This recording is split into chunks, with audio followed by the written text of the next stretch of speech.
Okay, ito ba? Ito. For example, nag-hearing sa PCSO. Nabisto na merong may editing na nagaganap. Nabisto na posibleng madaya ang PCSO. Sinabi yan dun sa hearing. Posibleng madaya ang resulta ng loto. Anong batas ang maisusulat? Yan. Yun ang tanong kay Senator Rapi Tulfo. Siya kasi yung nagpa-hearing nun eh. Siya yung nagpa-hearing nun eh. So ano nang batas na isulat ng Ulyo? Ilang linggo na yung nakalipas? 2 linggo na. 2 linggo na. Nakalipas. 3 linggo. Simula sa issue ng PCS. May naisulat na ba na batas?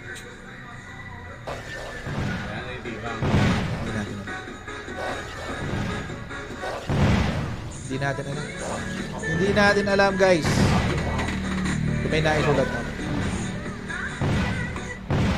Ito, papakita ko sa inyo yung batas. Sinulat niya ito. Sabi, gusto raw niya ng mas mahigpit na batas laban sa drunk driving. Tama naman. Okay naman yung proposal. Pwede rin yung laman.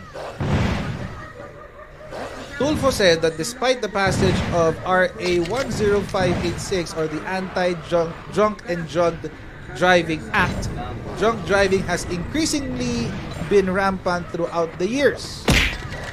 Under Senate Bill 2546, he filed on Tuesday, Tulfo seeks to increase the penalty ranging from 500,000 to 1 million pesos if the violation resulted in homicide.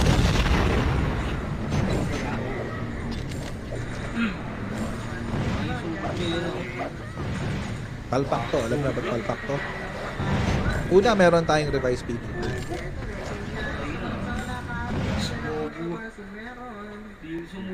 Meron na tayong revised penal code. Sa revised penal code, meron ng penalty for homicide.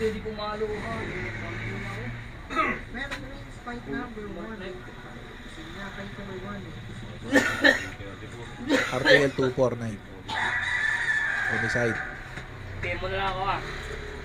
Ngayon, ang gusto niya, ipasok to sa drunk and driving. Or driving under the influence. Pag ikaw ay nakapatay sa driving while you're driving under the influence, magbabayad ka ng 500,000 to 1 million. Okay? Ano yung kulong? Kasi may kulong to eh. Reclusion temporal. 20 years. 20 years more or less na kulong. Tapos,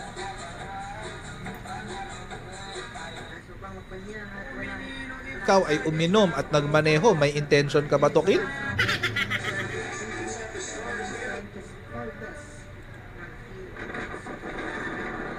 I don't think so. Yung picture niya sa long. So, may mali. May mali ka agad. So, so yung paano mo paano mo i-resolve to, Rapi Tulfo? Ikaw yung sumulat ng batas. Okay sana, yung drunk and driving eh. Driving under the influence, taasan yung penalty, 500,000 to 1 million if the violation resulted in homicide. Okay? Tapos, meron ba siyang sinabing kulong? We don't know. Is it subsumed under homicide? I don't know. Hindi natin alam. Ayan, papunta na ako dyan sa reckless imprudence. Wait lang, Dennis Asis, kalma. So, ganon. So, hindi pwede yung hindi pwedeng drunk, driving under the influence resulting to homicide. Bakit? Kasi wala ka nitong element na to, intention to kill. Paano pag lasing lang ako? Irresponsible lang ako, di ba? Irresponsible ako, minuman ko na napakarami, napaka-irresponsible ko. Nakatulog ako habang nagmamaneho, nakabangga ako, yung nabangga ako, namatay. May intention ako tukin? Wala. So, paano siya papasok sa homicide? Wala ka bang yung file nito? Wala, yagawa ng... Ngayon, meron tayong tinatawag na quasi-delict. Hindi pala quasi-delict. Sa ano pala sa civil cases pa. Quasi-criminal yan. I forget. Basta parang quasi-criminal charges or penalties. Tawag doon? Cases. Ayun. Quasi-criminal. Ibig sabihin, anything that would result into the loss of life, property, and life and property and anything. Pero, hindi mo siya makakategorize sa kahit anong, hindi naman siya murder, hindi siya homicide, hindi siya. Ang tawag doon, quasi-criminal. Ang tawag, meron ding criminal negligence. Sa criminal negligence, pasok siya sa quasi-criminal. Bakit? Kasi, ito yung nagpabaya ka. Nagpabaya ka, tapos yung pagpapabaya mo resulted in physical harm, loss of life, and damage to property. Ito ngayon yun, yung reckless imprudence na sinasabi ni kanina. Reckless imprudence resulting to homicide. Ngayon, puntahan ngayon natin. So, reckless imprudence consists in voluntary but without malice. Without malice. Ibig sabihin, walang intention to kill. Yun ang difference. Yun ang difference, Senator Tulfo. Ang gusto mong gawin, if it resulted in a homicide, 500,000 to 1 million ang penalty. If it resulted into a homicide. Kaso, meron ka na nitong criminal negligence. Ano yung criminal negligence?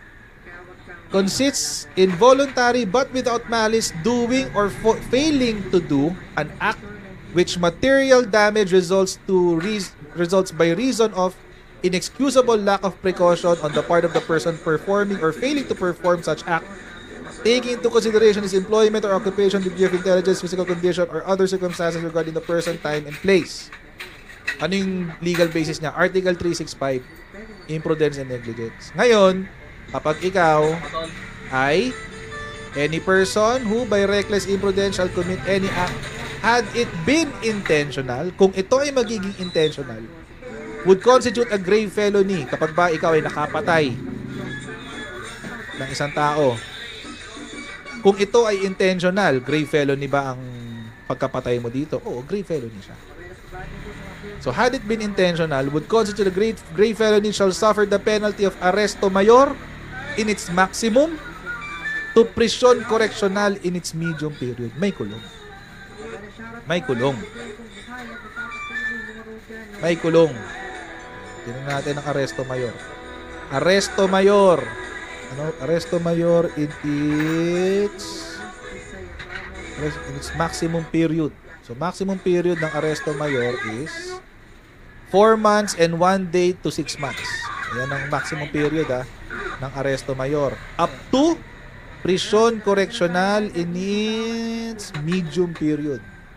Up to prison correctional, ito 2 years and 4 months and 1 day to 4 years and 2 months. So, ibig sabihin, kapag ikaw ay lasing, under ng criminal negligence, ikaw ay lasing, nakabangga ka, yung bangga mo, yung nabangga mo, had it been intentional, would result into a homicide. Had it been intentional, intention to kill. Had it been intentional, would result to a homicide. And it would constitute a grave felony. Ito yung makukuha mo, kulong. Up to 4 years. Minimum of 4 months up to 4 years and 2 months. Tapos dito 500,000 to 1 million na.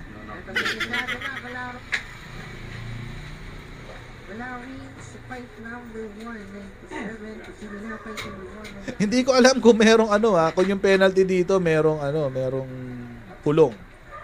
Pero ang nakasulat lang dito kasi sa sinabi ni Tulpo, tawag dito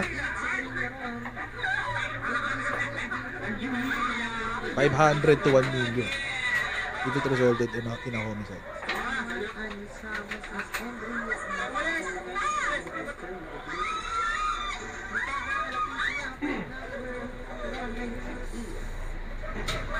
Bayad ka lang 500 to 1 million.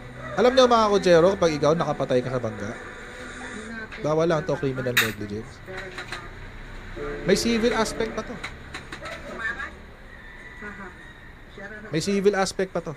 Ano yung civil aspect? Dahil nakapatay ka, magbabayad ka pa ng danyo.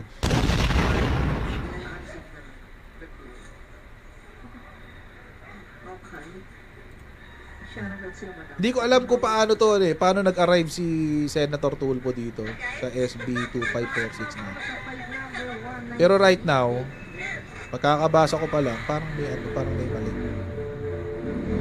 Kasi meron ka ng meron ng batas. Yung Anti-Drug Drunk and Drug Driving Act 2013. Pangalawa, meron ka pang Revised Penal Code, RPC. Papasok rin sa criminal negligence. Lalo na kung di naman sinadya. Yun nga lang, nakapatay. Ayun, quasi offenses ang tawag. Tagal ko iniisip, quasi offenses. Quasi offenses. Yan ang tawag, quasi offenses.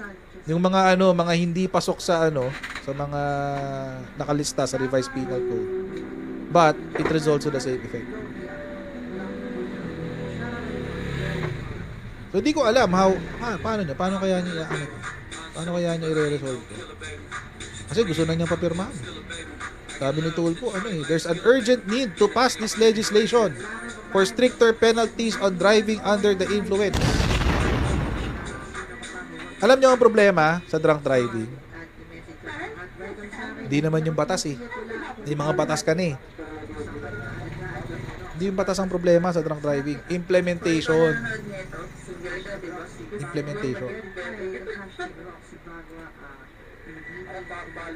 Doon ka tumutok, Tulfo. Sa implementation ng batas. May batas na tayo, hindi mo na kailangan ng bagong batas. Ang kailangan mo, implementation. Paano mo palalakasin ang implementation ng Anti-Drunk and Drug Driving Act?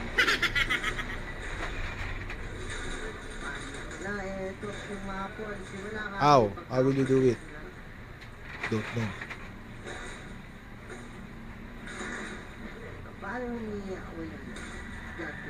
Hindi ako sa kanya kasi siya yung nag-isip nung siya yung nag-isip nung bill Malay natin sa kanya kung paano niya i-reconcile yan.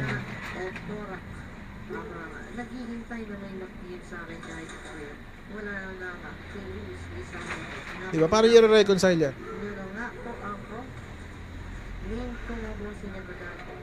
Ang mga traffic enforcers ba natin binibigyan nyo ng budget para sa breathalyzers? Hindi. Nanguhuli ba kayo ng mga nagsispeeding? Hindi. I know that for a fact. I speed sometimes.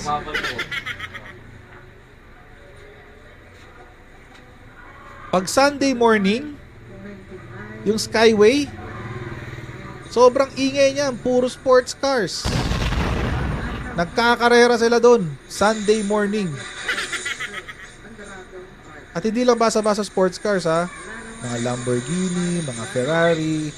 Skyway yun Skyway. May nanguhuli ba sa kanila? Hindi ko alam.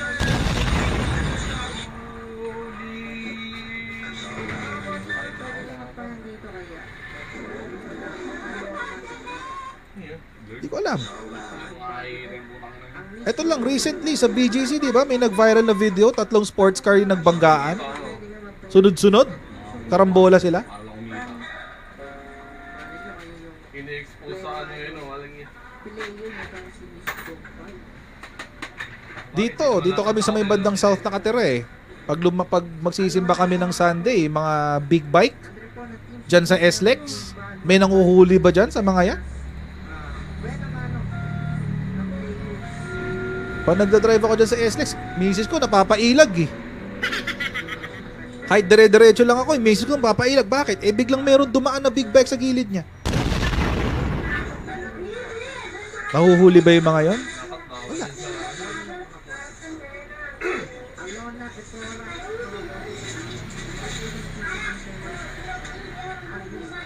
Dapat may capability na nga tayo na manghuli ng speeding. Bakit? Eh, exit din yan eh. Exit din yan. Kapag pumasok yan sa expressway at nag-speeding yan, exit yan somewhere eh. Natalakas ka tayo, fight number 199. Isang kami sulak naman doon, dito na sa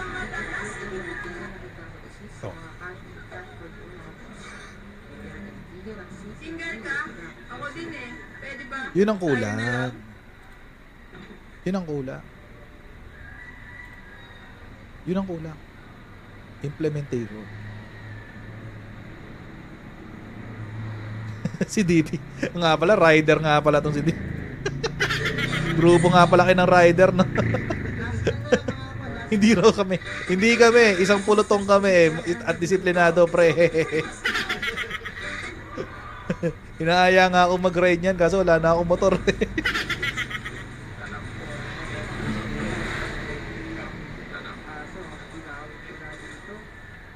Diba? Implementation ng kulang.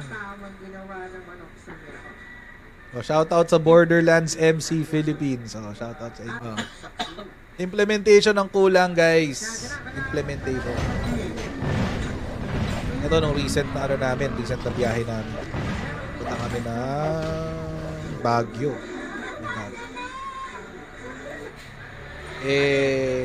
T-Plex eh. T-Plex. Haba. Meron akong dito. May nakita akong 2 Land Rover magkasunod. Land Rover. Ingit ako, sabi ko, sunod ako sa kanila. Nakasunod lang naman ako, pero hindi ko tinitignan yung bilis ko. Hindi ko tinitignan yung speed. Tapos tinapik ako natutulog yung misis ko na alimpungatan siya. Tapos bigla niya akong tinapik na gano'n. Huy! Bumagal ka nga! Sabi ko, ha? Bakit? Hindi ko napansin. Nasa 200 na pala. 200, 210, gano'n. Sabi ko, bilis pala namin. Hindi ko napansin. Kasi nakatuto ako dun sa sasakyan sa harap ko eh. Mga gano'n. Hindi naman ako nahuli. Admission na violation. Sorry na agad, please. Sorry na po, LTO. Sorry na po. I'll be more responsible next time.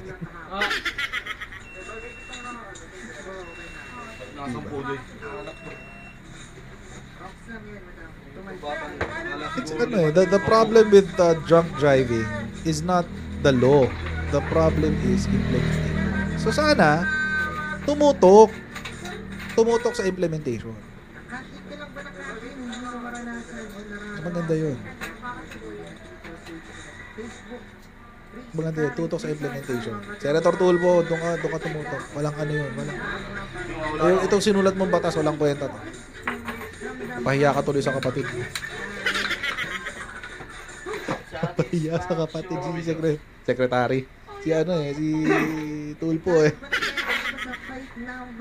Anyway.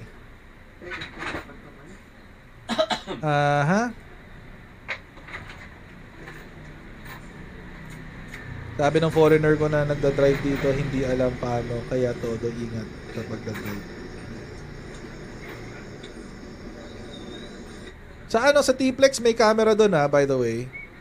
Sa T-Plex may camera doon. Pero hindi ko alam. Hindi ako nahuli.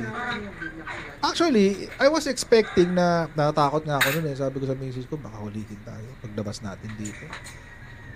O di palabas na kami ng expressway. Amen. Wala naman. Hindi kami hinarang. Nasa likod ko, hinarang. Hindi ko lang kung bakit. Tawa ako. Sabi ko, wait lang, ano kaya nakasunod nasa likuran ko? Siya yung hinarang. Dapat nga, bawal ang motor sa Hindi kayo nagkamali lang yung huli. Pero wag niyo pong gagawin yun ha. Wag niyo pong gagawin. Hindi na ako ulit doon, hindi ko lang talaga napansin. Hindi ko talaga napansin na gano'n na pala akong kabilis. Sa bilis. Napasarap na. Sorry na po. Buti lang nangyari. Kahit nga yung e-bike na Rodita Villanueva, salamat po sa inyong super chat. Loville, salamat po sa inyong super chat. At kay Ma'am Maria Corazon Monar, salamat din po. Tapos, salamat kay Edgar, ay kay Nanan.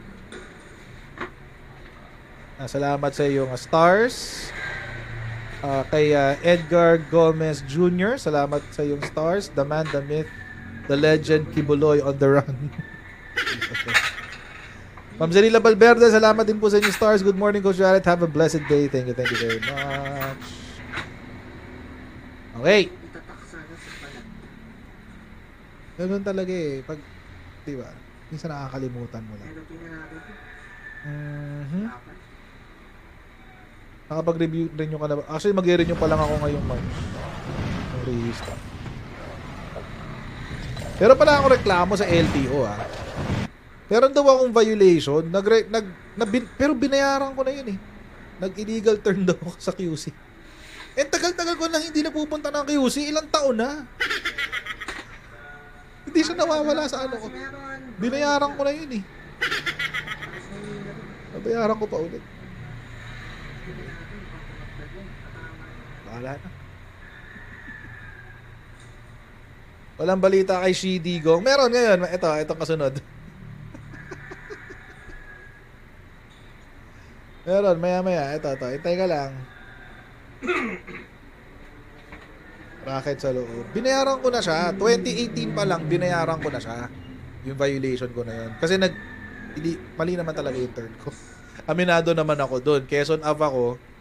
Tapos, kakanan ako, papasok ng Skyway. Galing akong Espanya eh. Papasok ako ng Skyway na gano'n. Nagkamali ako ng turn. Tapos, nahuli ako. Pagkahuli sa akin, hindi ko alam kung ano nangyari. Basta alam ko, tinikitan ako, nagbayad ako. Pagbayad ko, nag-pandemic, hindi ako nakapagparin. Nung nagpa-renew na ako ng lisensya, nandun pa rin siya. Nandun pa rin siya, guys. Pinayaran ko na to eh. Asan po yung resibo? 2018 pa to eh. Sabi, ha?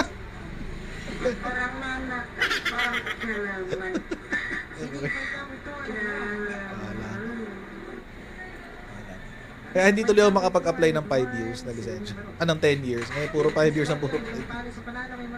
Anyway. Nung panahon na yon wala pa akong dashcam. Ngayon, meron na.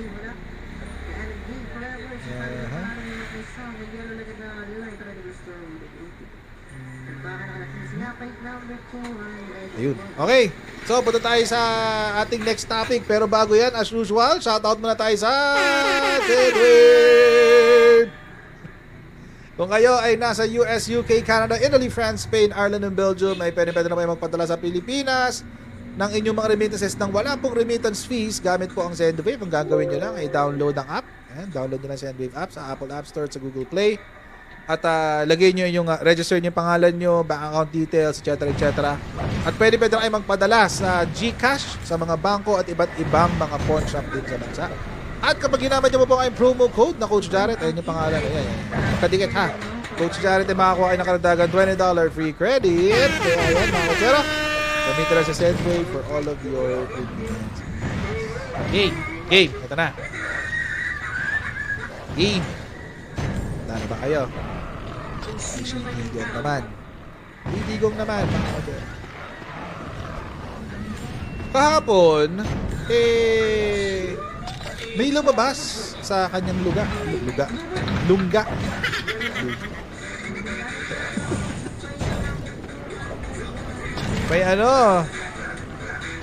May lumabas sa kanyang lungga. Sino? Si Greco Bellica. At siya raw, kasama ng ibang mga leaders, interfaith rally, guys. Interfaith rally. Nagamit na naman natin ng relihiyon para makausad sa politika. Tigil-tigilan nyo to, ha? Tigil-tigil, hindi maganda to. Tigil-tigilan nyo to. Hindi maganda yan. Sabi, Alyansang Covenant for the Nation na nanawagan kina PBBM at dating PRRD na pangunahan ang ilulunsad na interfaith rally para sa kapayapaan ng bansa. Alam nyo mga kotsero, I'm all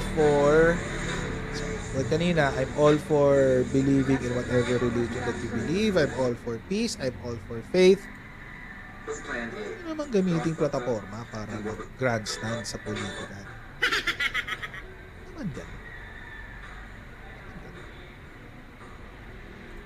Sabi, nanawagan ng ilang sektor ng relihiyon sa bansa kina dating Pangulong Rodrigo Duterte at Pangulong Bongbong Marcos na pangunahan ang ilulunsad na prayer or interfaith rally sa kapayapaan at pagkakaisa ng bansa. Ito ay sa gitna ng bangayan din ng Pangulong Marcos Jr. at dating Pangulong Duterte dahil sa pagsulong ni PBBM ng charter change na tinututulan naman ni Duterte.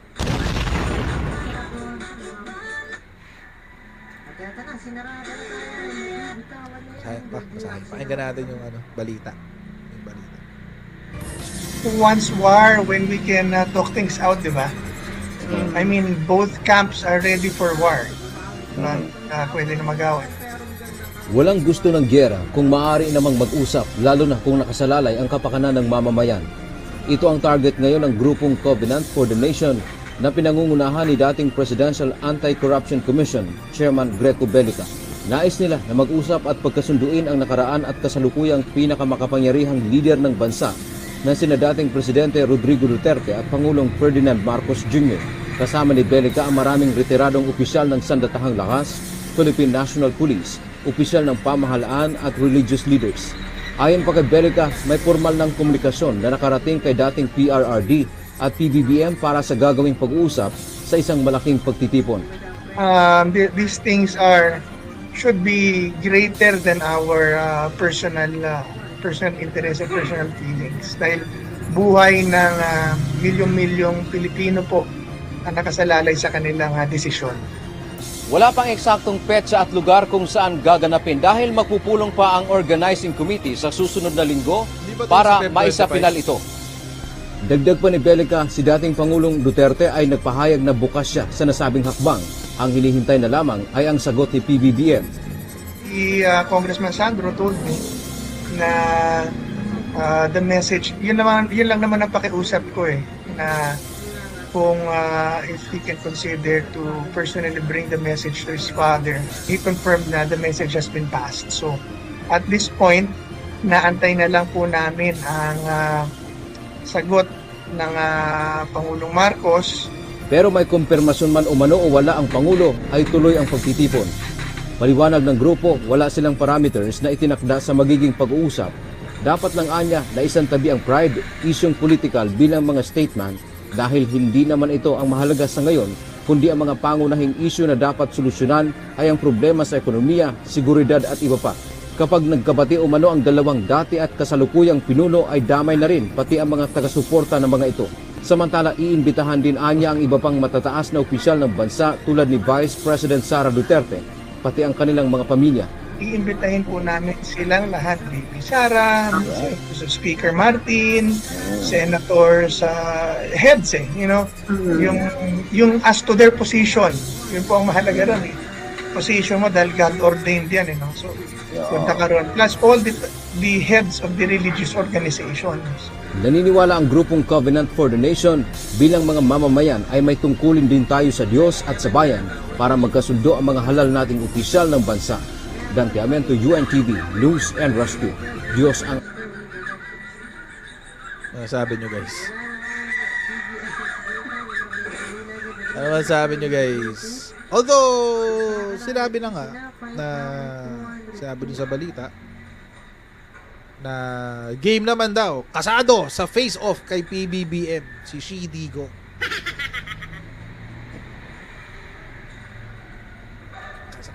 Kasado sa face-off. Face-off. What's up mga katalpak namin sa nasulong ng mundo, wag na maborda. Sabi, handa si dating Pangulong Rodrigo Duterte na makaharap si Pangulong Ferdinand Bongbong Marcos Jr. upang matuldukan na ang kanilang bangayan sa publiko. Ayun ang sinabi nga ni Greco doon. Nag-organisa po kami ng isang prayer gathering na iniimbitahan po namin para manguna. Ito yung sinabi niya. So sabi niya, ayun nga, si President Duterte already accepted the invitation positively and si President Marcos hinihintay pa namin ang sagot niya. Okay. How convenient for them, no, na I mean, how convenient for Shidigong that he can always hide behind people. Hiningi ba niya to? Hiningi ba niya to?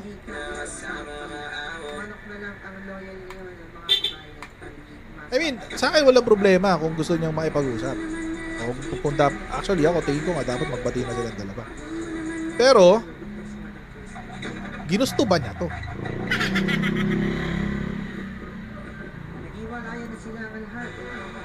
Ang convenient alam nyo, napaka-convenient na mga bagay para kay Digong. Para kay Shidigong. Alam nyo ba yun?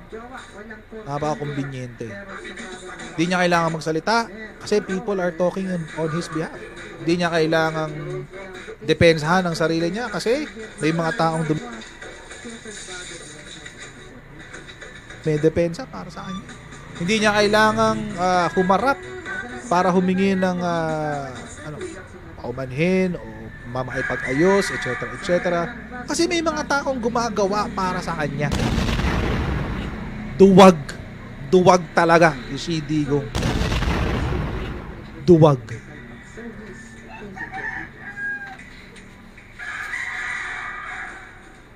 Hiningi ba niya to? Siya ba nagsabi niyan? I want to talk to the president.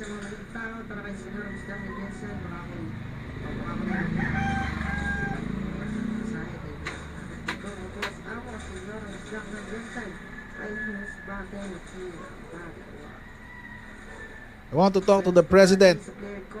I want to talk to him man to man. May ganun ba siya? Parang wala yata akong balita. Lang yan, kapag nagsalita nga si Shidigong, may taga ano pa siya, Department of Explanation and Interpretation. Department of Explanation and Interpretation. DEI. Duterte Department of Explanation and Interpretation.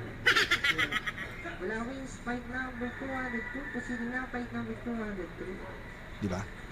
Napaka-convenient lahat para kay Digong. Para kay Shidigong. May tagapagpaliwanag, may tagapagtanggol, may tagapag-ewang ko. Pakinggan pa natin yung ibang parte ng interview. Dito yan.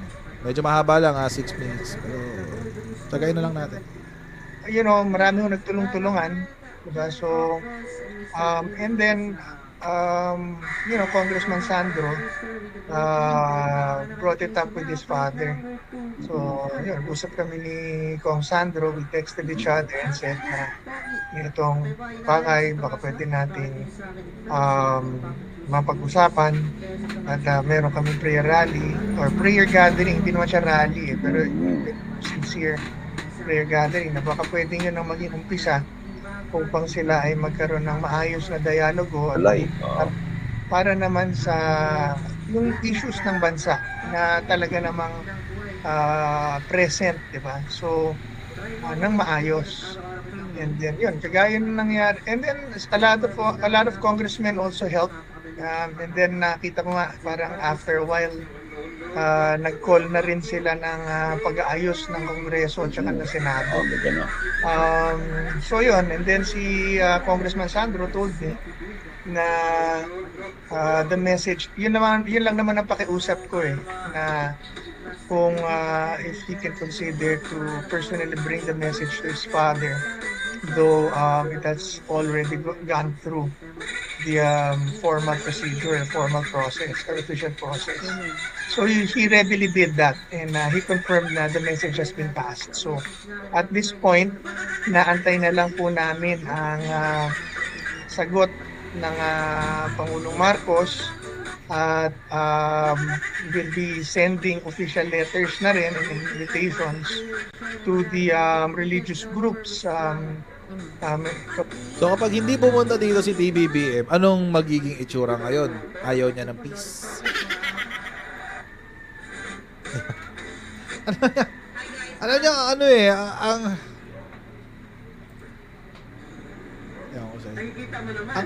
ang ano ng diskarte nyo, madumi.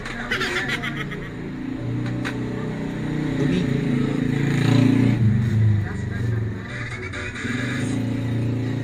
Pag hindi pumunta, sabihin nyo, hindi pumunta So, baka ayaw talaga makipag-usap. Et cetera, et cetera. Kasi alam nyo, mga kotsero, they're putting all the burden on PBBM na ayusin to. Hindi ko naiintindihan kung bakit. Kasi wala namang ginagawa si PBBM kay Digong Anong ginawa niya kay Digong?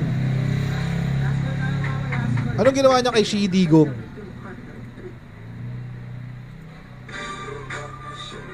Wala, di ba? Si Shi Digong nga ang nagsisigaw ng ng bangag. Ang kuha ng CCTV. Makikita sa video. Anyway, tuloy natin. Kausap na po namin ang ilan sa mga liderato informally, verbally ng Catholic Church, Christian groups of course, INC, Kingdom of Jesus Christ, mga Muslim communities.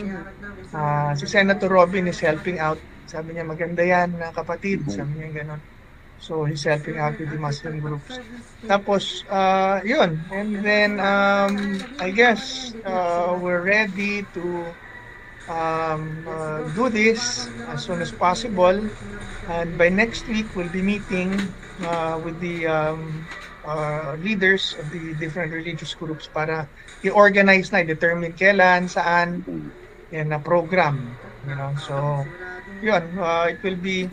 We'll invite the media, of course, and the entire country, and then the social media, of course, will be there, and ganon, and invite the two presidents and the controversial personalities that are needs to be there, including their families. Yeah, very politically influenced yung issue na yan and it's very dividing. Merong batas na dapat sundin. Yun po ang dapat gawin. Merong mga jurisdictional limitation ang bawat korte. Merong korte ang Pilipinas na tumatakbo, bagamat mabagal tumatakbo. Merong jurisdiction din ng ICC na dapat i-consider kung what will apply in this situation. So may tamang forum po dyan, pero yun nga po sinasabi ko, hindi lang yan yung mga political issues dapat yun ang isang tabi muna ba, dahil ICC kita, tapos yung isa naman sasabihin ito ka naman, diba? Ba't di mo diretsuhin? Na lang, tapos isa pati yung mga issues wag na nating banggitin dahil ayaw banggitin yung mga sinabi ni Digong?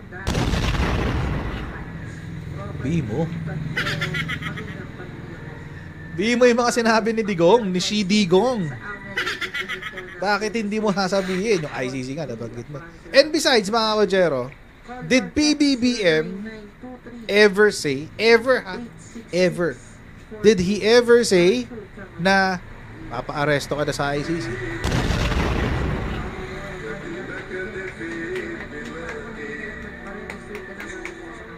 Sinabi ba niya yun? Ever? Hindi. Sinabi pa nga ni Presidente, for the 100th time, the ICC has no jurisdiction over the Philippines. Kulit nyo? Ang kulit nyo. Hindi ko alam kung marunong. Kung may tenga ba tong mga to? O baka may medyo makapal na yung dumi sa loob ng tenga, hindi pumapasok yung impormasyon. Hindi ko alam kung nakakarating sa kanila yung mensahe na walang banta ng ICC na nanggagaling sa gobyerno. Kayo lang ang naaaning. Si Shi Digong lang kasi aning. Feeling niya ikukulong na siya ng ICC. Kasi nga praning. Ang pagiging praning sintomas ng pagiging bangag. Folder. Si Shi Digong bangag.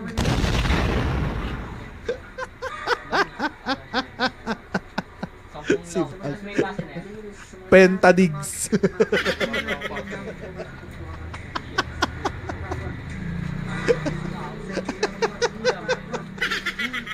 Wala na. Iiyak na naman bukas. Pentadigs. Ay, naku. Praning eh. Ba't kayo napapraning sa ICC? Paulit-ulit.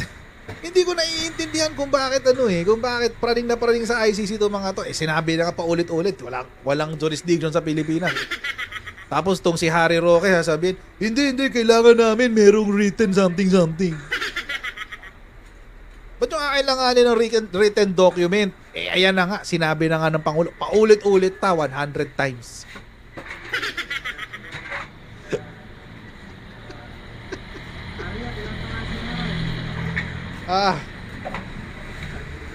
May kakain na naman isang katutak na microphone bukas.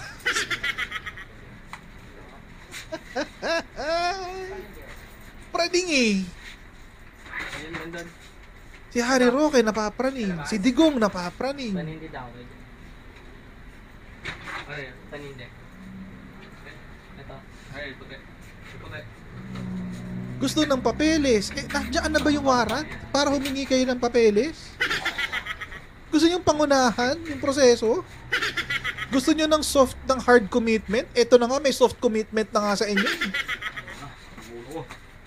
Binigyan na nga kayo ng soft, gusto nyo pa ng hard.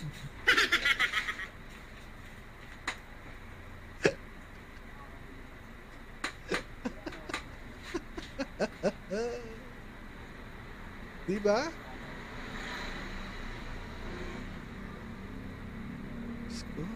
Sa sobrang kapraningan, gustong ihiwalay ang Mindanao sa buong Pilipinas. Ganong kapraning, guys.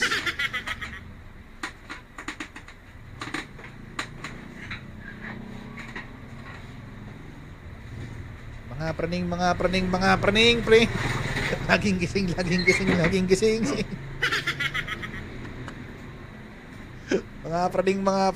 praning, ning.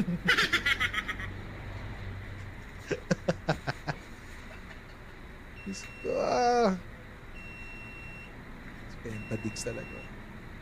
Tuloy natin. Yun ang pinag-aawayan. Pero pag-usapan natin, yung issue ng bayan. Diba? Ekonomiya, seguridad, issue, internal and external security. Yan po, mga mahalagang issue. Trabaho, nagtataas ang presyo. Mas mahalaga po yan kaysa sabihin natin na ICC kita, ikuku kita, dragadi ka. Personal Diba?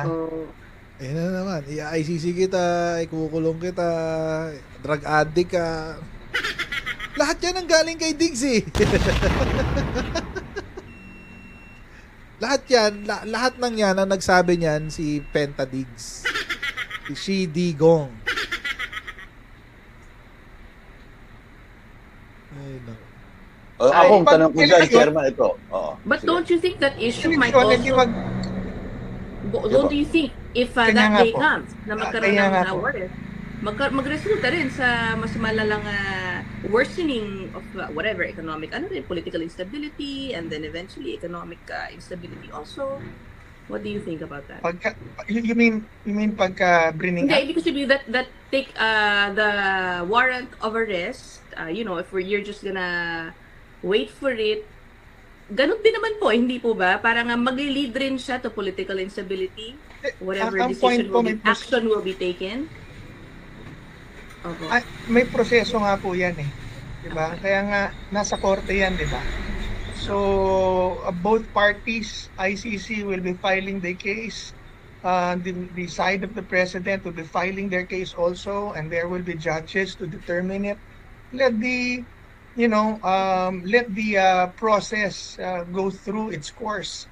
Huwag nating Ayun nga, speculate, pinipigilan ni Digong. pananako, dahil at this point wala namang warrant eh. Bakit ba sinasabi na may warrant na pa-aresto kita? It's really yung bang nang aasar, nagpapahiya, namumuliti ka ba, di ba? Oh no, whoa, wait. Sino bang may sabing may warrant? Di ba si Trillanes?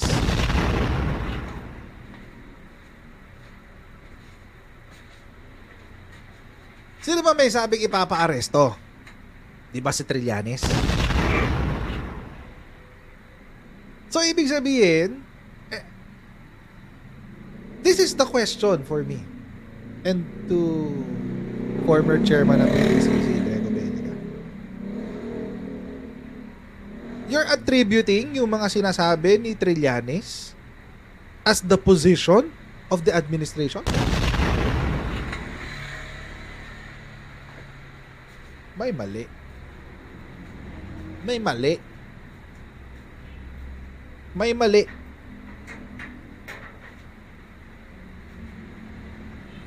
Hindi nga elected to si Trillanes eh.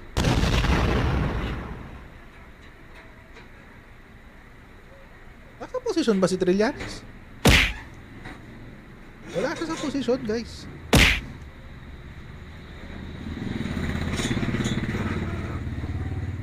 So paano kayo nag-conclude, umabot sa konklusyon na ang administrasyon ang nang-aasar at namumuliti ka?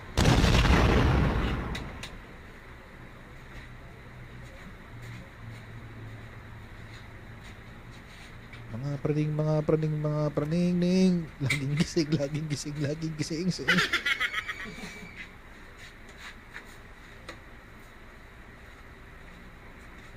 Hindi ko naiintindihan tong mga to eh. Ayan. Kayo yung kumagat doon sa chismis. Kayo yung kumagat doon sa chismis.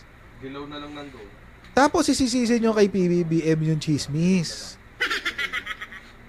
Ang nagsabi na merong warrant of arrest na ilalabas, si Trillanes. Ang nagsabi na aarestuhin na si Digong, si Trillanes.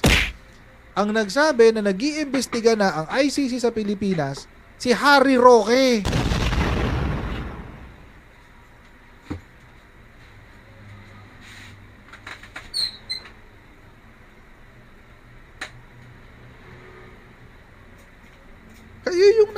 Kayo nag-aaling sa sarili nyo. Tapos yung administration, nandito lang, chill. Iniisip lang ng ito na naman to, bangag na naman to. Tingnan mo tong grupo niya, mga bangag na naman tong mga to. Nakabatak na naman tong mga to.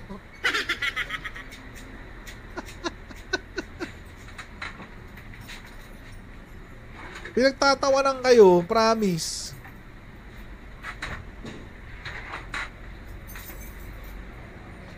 So, may proseso po yan. May karapatan ng Pangulong Duterte na Former. sa kanyang mga arguments. Tama po? So, may proseso po yan. So, at this point, hindi dapat, pagka iniraise up mo na ni-raise up yan, yan ang issue. Diba? Parang i-raise up naman ng kabila, ganito ka eh. So, yan nga po sinasabi natin na alam naman nila yan eh. So isang tabi natin yan. Diba? Kung mag-iimbestiga, di mag-imbestiga. Yung mga akusasyon ng bawat isa, idalhin sa korte. Tapos ang pangibabawi natin yung seguridad ng ating bayan politically, military, internal, economy. Yan po ang ating tuunan ng pansin. Ano labo na sinabi ni Greco dito? Hindi ko naintindihan yung sinabi ni bandang huli. Kasi parang ipinapalabas niya, yung admin, ginagamit yung ICC para panakot kay Digong. Tapos, yung kabila, sabihin, yung grupo ni Digong, sasabihin, atika, etc. And well, first and foremost, kung yun ang argumento nyo, napakapangit. Bakit? Pinakusahan ka ng ICC. Tapos ibabalik mo, adika. You're not responsive to the allegation. Pangbangag ang sagot. Pang she digong na sagot. It's not responsive to the question.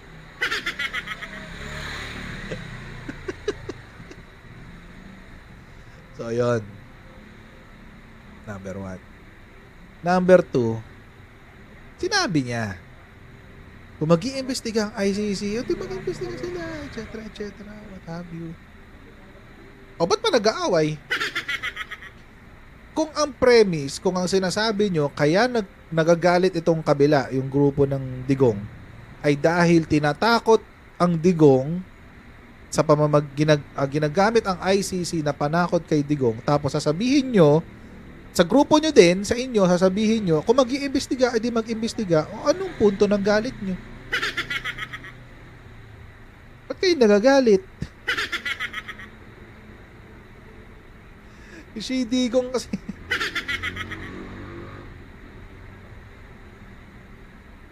Oh. Ito pa nga sinabi, natawa nga ako dito sa sinabi ni Greco eh. Ay wait, ba't ganyan yun? Sabi niya, sabi pa ni Greco, one thing's for sure, yung mga sinabi at mga issues na ni-raise ng ating Pangulo, ni Pangulong Duterte, hindi na siya Pangulo, pwede ba? Former President. Pangulo nyo lang dyan sa Republika ng Mindanao. Hindi, di pa pala Republika ng Mindanao kasi iniwan sa ere si Digong ng Mindanao. Dyan sa Republika ng Davao. Baka dyan, Pangulo nyo si Duterte sa Republika ng Davao. Ni Pangulong Duterte ay mga damdamin ng maraming tao na siya lang ang nagkaroon ng lakas ng loob magsalita and put it to that level. What do you mean? Anong ibig sabihin nito? Hindi ko magets. O baka nabobobo lang ako. One thing's for sure, yung mga sinabi at mga issues na ni-raise ng ating Pangulo, ni Pangulong Duterte, ay mga damdamin ng maraming tao na siya lang ang nagkaroon ng lakas ng loob magsalita and put it to that level. Anong issue? Yung Marcos bangag?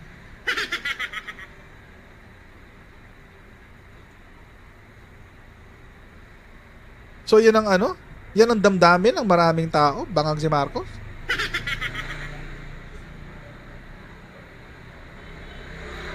Alin doon? People's Initiative? Paghihiwalay ng Mindanao? Yun ba ang damdamin ng maraming tao sa Mindanao? Halos lahat ng congressman sa Mindanao nireject na siya, si Alvarez lang ang hindi. Ba't ibang Samoro nireject ang Duterte sa Mindanao secession? Anong maraming tao? Anong damdamin ng maraming tao ang sinasabi nyo?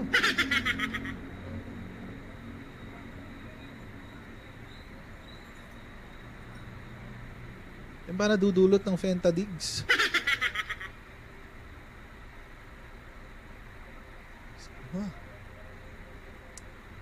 Well, anyway, alam nyo mga kochero, this feud started way back pa, panahon pa ng kampanya.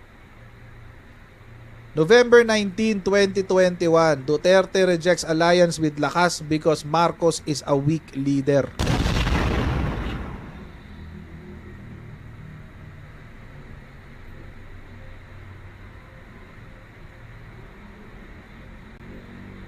Nananahimik. Actually, iniisip pa nga ng ni President then candidate Marcos. Kaibigan natin ng mga Duterte during this time. Kaya nagkagulatan. Lahat nagulat. Pati tayong lahat nagulat. Talaga? Nagsalita ng ganito si Digong? Si Shi Digong? Baka sobra na naman sa fentanyl yan. Baka sobra sa fentanyl.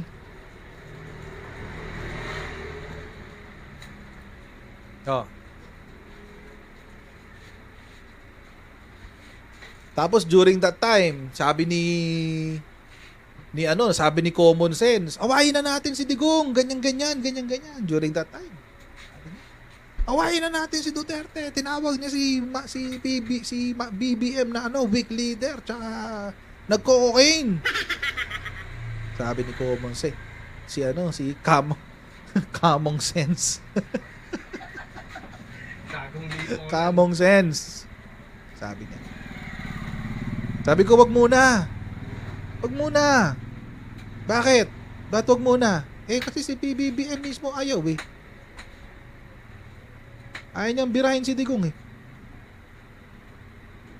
sabi ni PBBM, wala, it's just playing politics. Kapon Sense. pag sinabi kong Kapon Sense, kilala niyo na yun kung sino. Si Kapon Sense. Kasi may GC kami noon nung panahon ng campaign. May GC kami noon, mga vloggers. Tapos pumutok tong issue na to. Tong issue na to. Yan, 2021. Siyang awayin. Galit na galit. Si Kapon Sense. Galit na galit. Wag muna. Kasi kaalyado si VP Sara. Baka tamaan si VP Sara. Unity tayo, unity. Tapos, tama ako. Bakit? Kasi sinagot ni PBBM after. Medyo late nga lang, April 27, 2022. Hindi, nag-aano lang yan si Digong. He's just playing politics. Tinawanan pa nga niya yan Si Bobong Lipunan. Hindi, si Bagoong Lipunan pala. Yung totoong Bagoong Lipunan.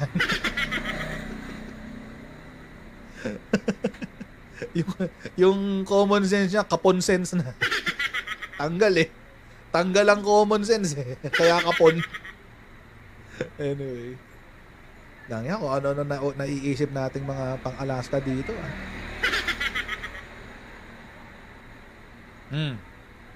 Sabi niya, tinanong si PBBM, there was one speech where President Duterte said you were a spoiled brat and a weak leader. Do you want to respond to that? Sabi niya, yeah.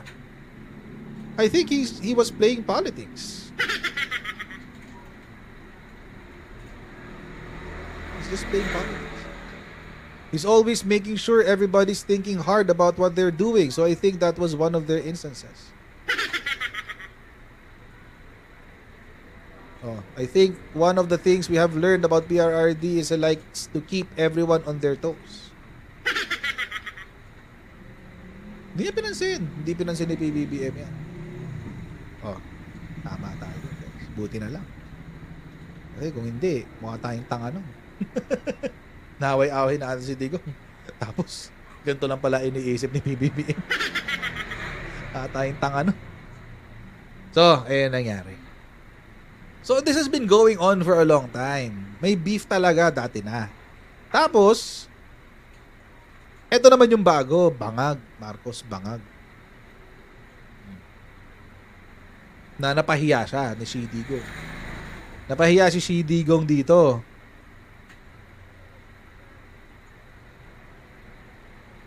Bakit? Tinawag niya na nasa PIDEA watchlist daw. The following day, anong sinabi ng PIDEA? Ay, wala po, sir. Wala po.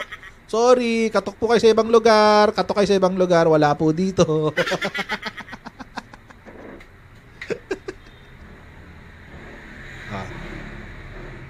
Wala po dito.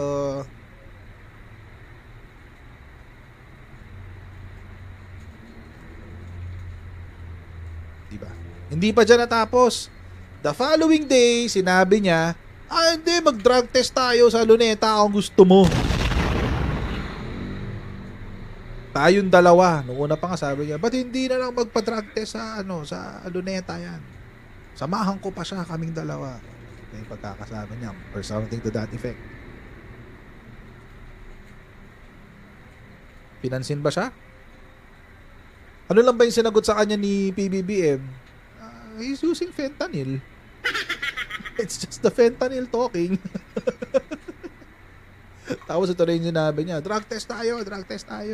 Pikon. Shady Gong Pikon! Sartalo eh. Ay, naman. Oh. Set it in Luneta Park. Magpakuha siya ng dugo doon. Independent entity or doctor. Magpakuha rin ako. Sige, pati ako, sabi niya. Hello? Narinig ba ako? Parang nawala yata yung audio. Hello? Yun. Nawala sa site ko. Sorry na. Yun.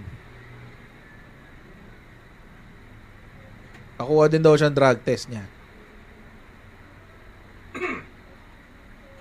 Ba't dati nung pinapakuha ang drug test, hindi ka nagpakuha? O ikaw yung presidente.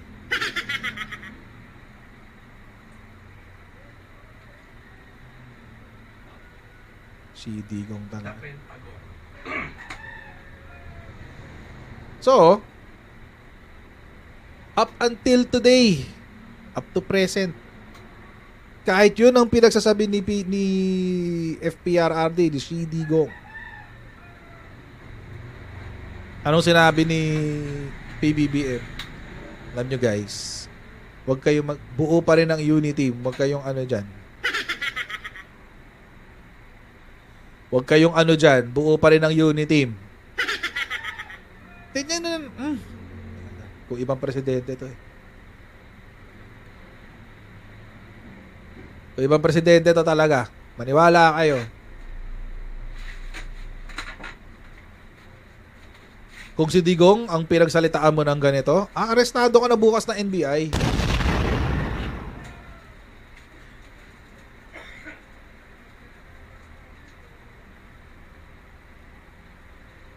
Sabi ni PBBM, if you remember, unity is not just one party or two parties or three parties. It is the unification of all political, hopefully all political forces in the Philippines to come together for the good of the country.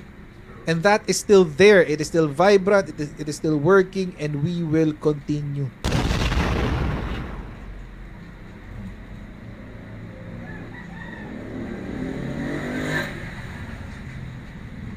Sino lang ba ang sumira?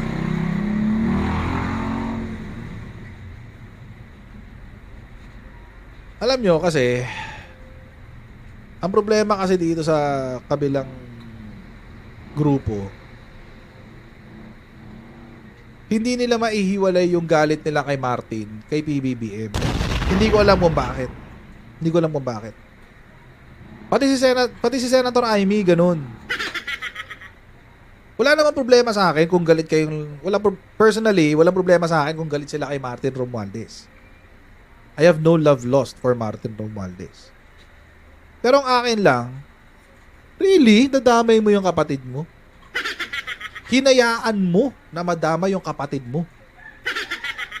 Number 1. Number 2, etong mga to, aala ko ba, kaya nyong kausap. Unit team kayo eh. Dapat nag-uusap-usap kayo. So, hindi pala kayo nag-uusap-usap? Hindi nyo nare-resolve ba ito na maayos? To the point na kailangan pang gumawa ng ganitong klaseng grupo? Interfaith rally ko, no?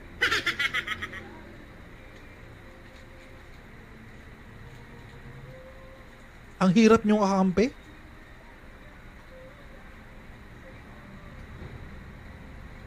Masyadong tawag dito.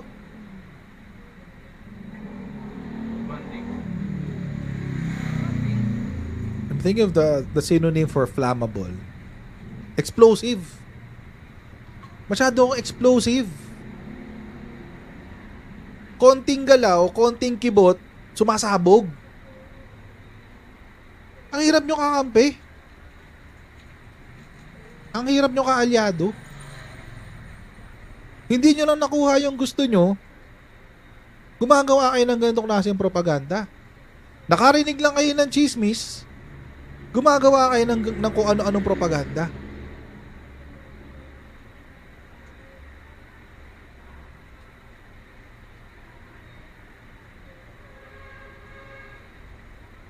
Parang ano para kayong komunista. Yung mga kalaban nyo, CPP, NPA, NDF. Mga nana, konting kibot, rally, konting kibot, rally, konting kibot, bangag. Hala siya, nangyari sa inyo?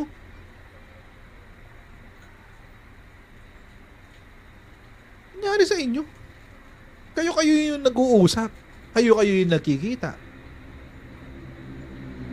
Ay, volatile. Pwede. Sa Banag Boy pala yan. Volatile.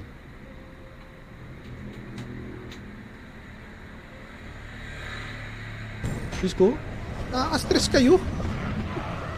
Para kayong pigsa na kapag konting pigsa talaga. Para yung pigsa na na hinog na konting pisil lang na gano'n, sumasabog.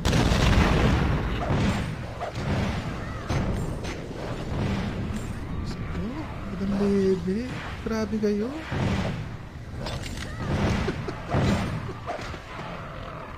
Ibang level kasi talaga. Nakakaloka. Hashtag nakakaloka.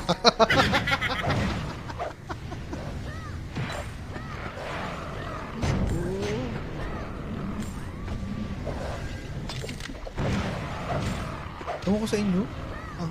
Itong grupo ni... Alam nyo ngayon na napapaisip na ako, no? How they survived 6 years being this rowdy.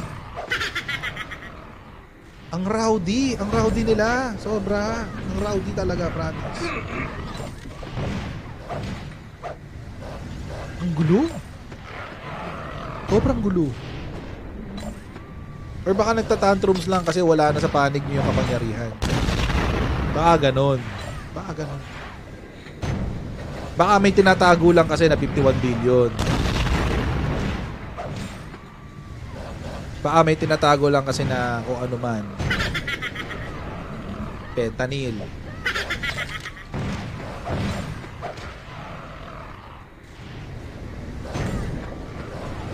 Sa totoo lang, alam nyo mga kochero, they're acting like a bunch of toddlers in their terrible twos.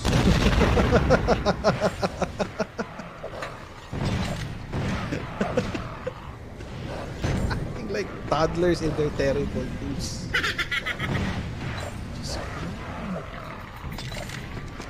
Yan ako ganyan nung 2 years old siya.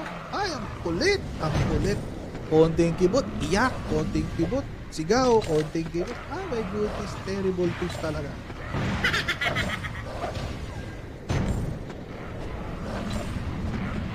Grabe.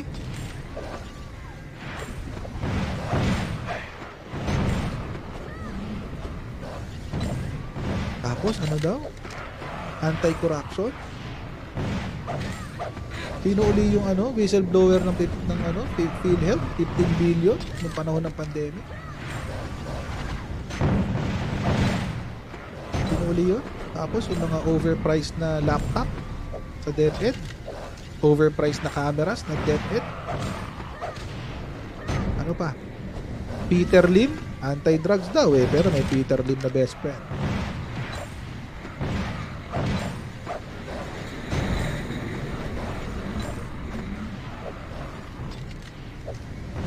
Jet ski daw, papuntang Scarborough. Ano nangyari sa jet ski?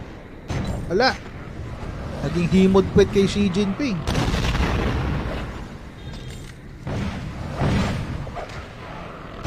Pinakamatindi, Parmali.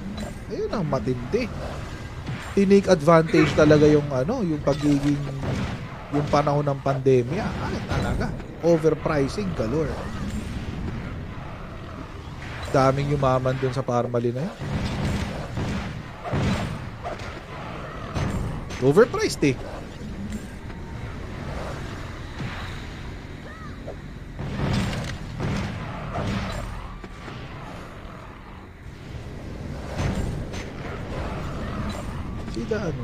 See the hypocrisy. The hypocrisy of Budol, guys. Budol. Lahat tayo binudol talaga. Ang galing. Ang galing nung pagkaka-organize ng budol. Alam nyo, hindi hindi nyo...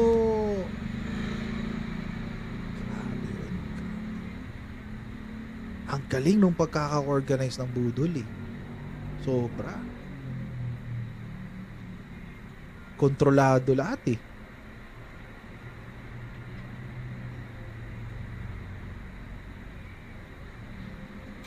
Grabe yun, galing. Na-obsolete yung mainstream media kasi social media ang namayagpag nun eh. Lahat tayo nabudol. Digong dub yun. Yun talaga, digong budol. For sure. Digong budol talaga.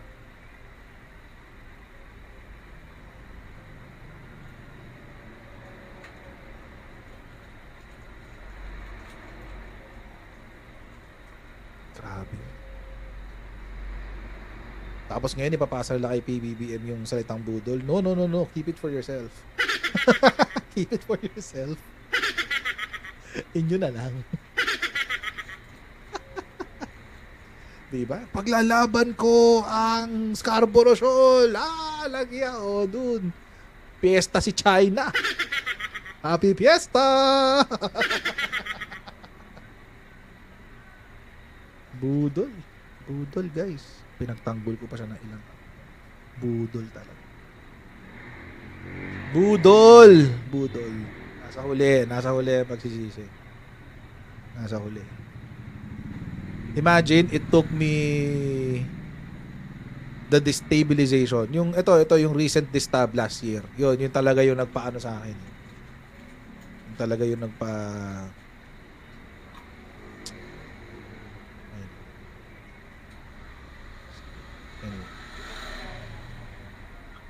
Roselia Vandaile, salamat po sa inyong super chat. God bless po.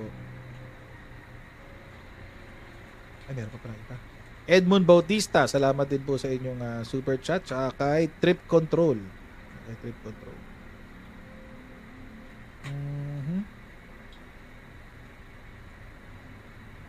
So, yun. Ano yung sama ko? Sama mo na rin yung 10 days na quarantine sa mga umuuwi per order. Ay, grabe yung 10 days na quarantine na yan, ha. Yung nanay ko na ano dyan. Budol dyan. Yung paglalabas ka na, bigla kang magiging positive. Tapos magbabayad ka ulit. Grabe yun. Yung nanay ko noon noong panahon ng pandemic. 2019, late 2019, early 2021. O di nandun sila sa parang yung hotel, tapos doon lang. Quarantine, 7 days ba yun? O 10 days yata. Nung lalabas na, biglang may COVID daw. Nakapag-quarantine na. Pumasok, negative. Doon nagkaroon sa loob. Talaga? Budol. Ayop. Bayad ulit. Ayop.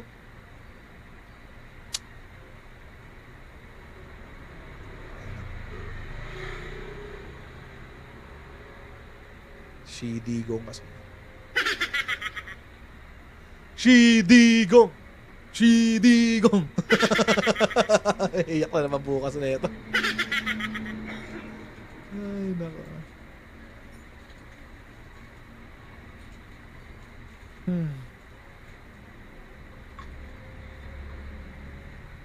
10 days quarantine na new tanimbala. Ay, nako. Anyway, it happened already. It is what it is, di ba?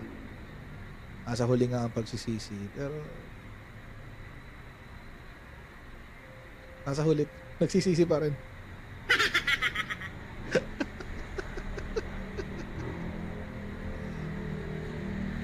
Where na Yuduke? Ini-enjoy niya yung mga Porsche niya. Di ba may mga sports car daw siya, sabi niya. M. Bailey, salamat sa yung super chat. Salamat po. Salamat. Mhm.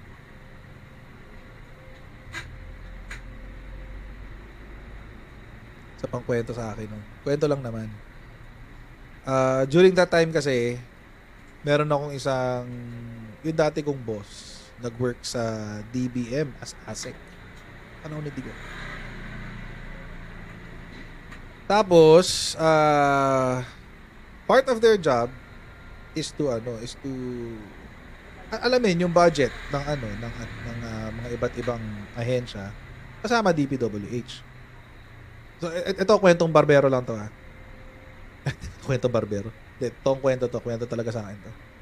Tapos sinabi niya, grabe Jared, ano may nangyari? Yung budget para sa Davao pinadagdagan. Hindi ko maalala kung anong taon yung pinadagdagan eh, pero sinabi niya basta pinadagdagan. Sabi ko, bakit pinadagdagan? Sabi niya, naman na, Davao boys. Talaga? Kumalatak lang siya. Grabe naman. Pero di pa rin ako naniniwala ng mga panahon na yan. Siyempre hindi ka pa rin maniniwala. Pero ngayon mukhang naniniwala na ako. Kasi yung 51 billion.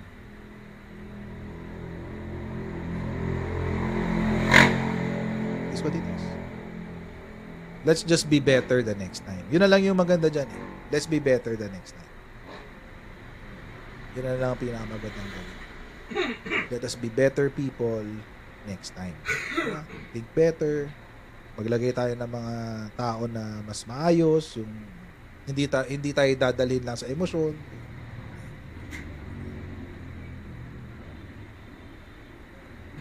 So,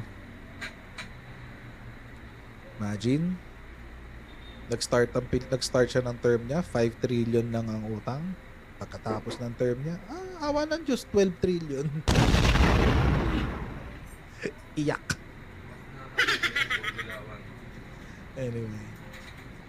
So, mga kutsero, nandito lang po muna tayo sa ating live stream today. Medyo mabilis tayo, no?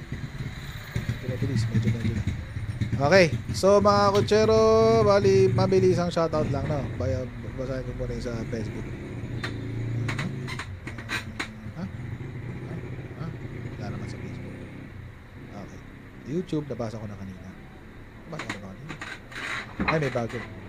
Si Michelle Valdez, salamat po sa inyong super chat. Si Roselia Van Den Daile at kay M. Bailey, salamat po sa inyong super chat. God bless po. Okay, mabilis ang shoutout lang guys ha. Arnel Gabriel Mariano, Rizalina Baluyot, Pretty MM, Max Drive ROG, Pepe Malonzo, Nestor Junior Nervasa, Tom De Castro, Tony Salinas, Lynn Mariano, Tiger Eyes, Hewa Liena, LP Vlogs, El Julian, salamat po sa inyong super chat. Thank you for reading my message about the 10-day quarantine. No worries. Albert Climacosa, Angkuwan Takrot, Max Drive ROG Pachuchay, Name Legion, Pinoy's, Farah GA Vlog 2.0, Skyzy Azar, Coach Radic. Nami-miss ko rin si Miriam. Kanina nga, pinag-usapan namin ng mga kaklase ko si Miriam. Nakakamiss. Super Tekia, Blowfish, Tom De Castro, Madeline Ventura, Rogel, Domingo Ramos Reyes, Loretta Adawag Antonio, JRC 2626, Ibanat Boyan dito, Dang Metro, Loveville, Tony Salinas. Nabasa ko na Tony Salinas. Nabasa ko na ito. Makasa Inada, Tess Villanueva, Rosemary Munoz, okay, Justina Dietel, Arnold Hernandez, Kenneth Reyes, Love Will. Personal knowledge ito. Kenneth Reyes, Berto, Adrian Newmul, Mariel Sibayan, Renny Matanijot, Ace Evangelista, Baron Espinola, Sammy Sanglay, Enrique Rodriguez, Nelson Guntan, Owen Sarzaba, Mariel T, Estring Mau, Squirtle, JRC2626, nabasa ko na pala yan. Para pa ulit-ulit na. Josefina Ragon, Blowfish, Black Mamba, Adam Steph,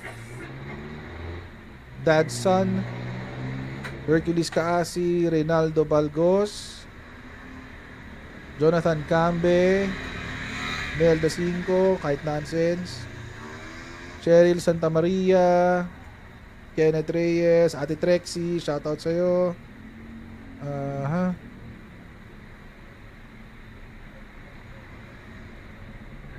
Bel Andres Dalog,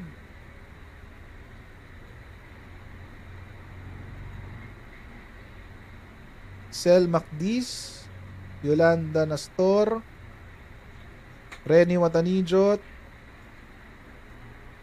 Liam, Ong AgriVenture TV, Angkuan Takrot, Cheryl Santa Maria, Opinion ni Mamshi, Nilda Galvez, and Tough Enough. Ayan, hanggang dito na lang muna tayo, guys. Okay. Ano po? Nabasa ko na ito. So, mga kotsero, hanggang dito lang po muna tayo for today's video.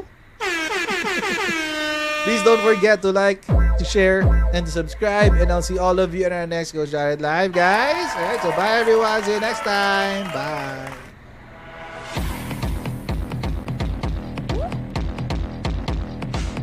Wag ganun. Huwag natin gawing tanga mga Pilipino. Mas maganda kasi nasa lugar ka ng tama kaysa yung pinipilit mo yung pagkakamali.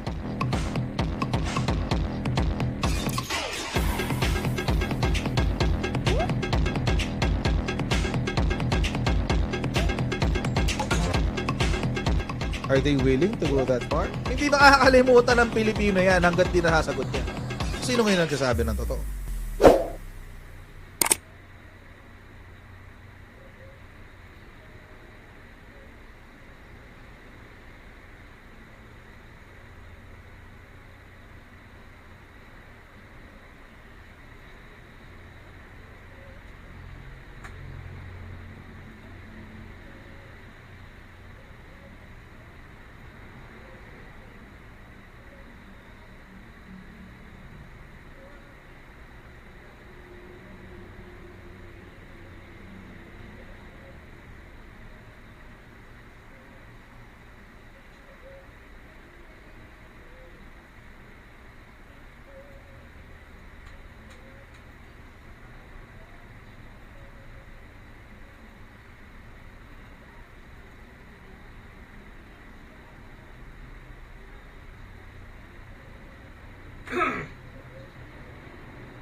Payat mo eh. Panakat yung payat mo.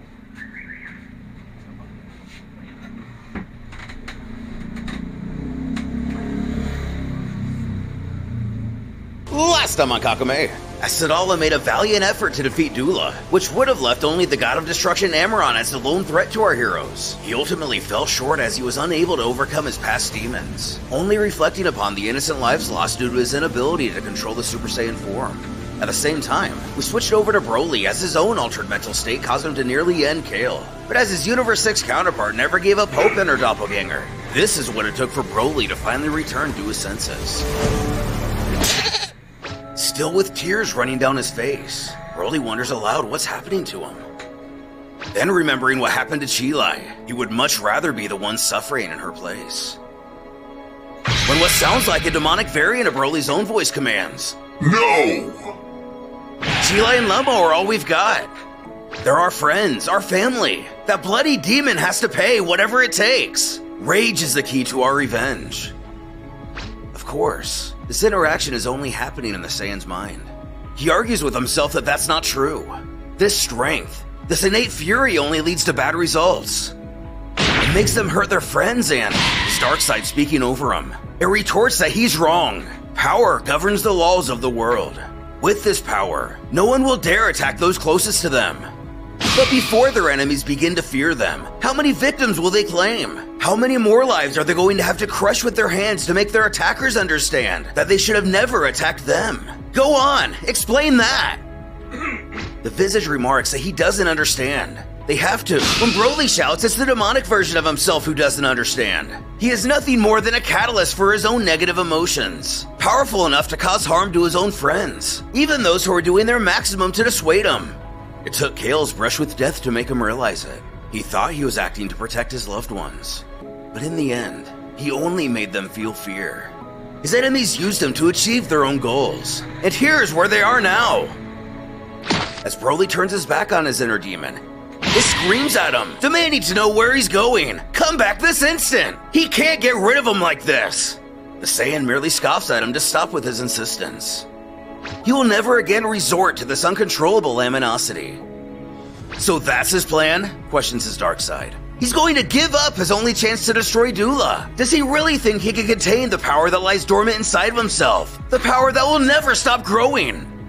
But he yells back he's going to deal with him and trust his friends. It's true that his dark side helps him, or at least has the potential to. But from now on, he's going to be the one in control, not the other way around. With what may be his last chance to claw his way back into the brute's mind, Broly's inner demon screeches that he's never going to make it, even swearing by it. Though the Saiyan's decision is final. Lunging towards Sadala now that he's fallen out of his Super Saiyan state, Dula tauntingly cackles to his majesty that he's going to finish him off right now. However, Broly's there to intercept him, now with a complete sense of control and sanity in his face. The wizard can only roll his eyes that here comes the gorilla once again.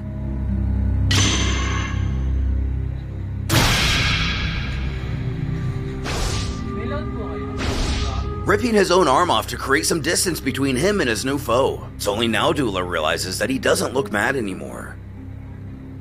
Who addresses the king?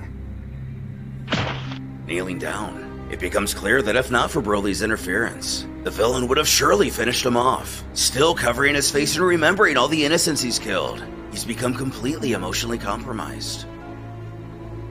Alas, given he himself has done nearly the exact same thing since losing control, he apologizes for everything he's done.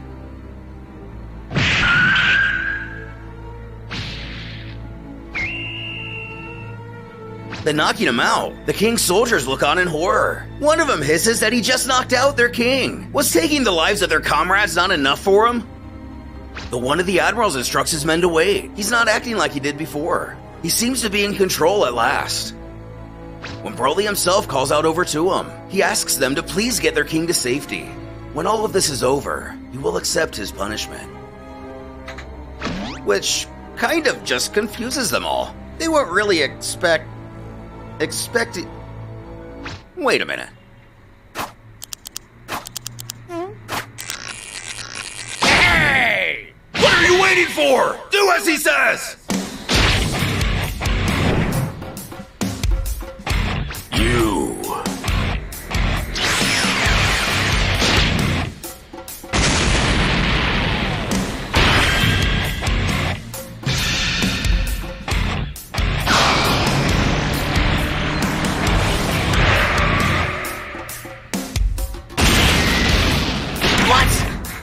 Saiyan's invincible! Reaching out for him dozens of feet away.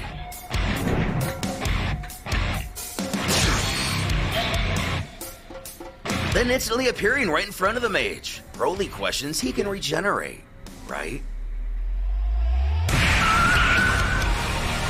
Then piercing his chest. He doesn't break eye contact and further queries, this is how he did it, isn't it? That was for Chilai. Now regenerate! Well, not feeling good on a few levels. The wizard heals himself and scowls that the Saiyan's going to pay for that. He assures him. And with his foe healed, Broly comments for him to see what he's just done. Chilai wasn't so lucky to have those abilities. Now come on. His tricks won't work for him forever.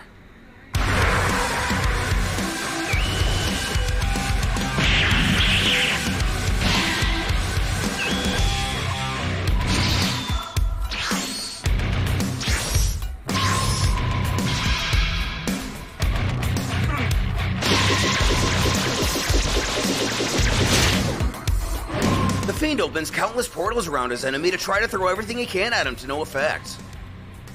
When Amaran makes contact with him telepathically, keeping the conversation short, he tells him that Salaga is dead. He must unleash himself. Taking this loss to heart, Dula adorns himself with the same look as his fallen comrade. Again meeting face to face, Broly utters, "Here you are. Bring it on." Something Dula couldn't have said better himself with his newly acquired information.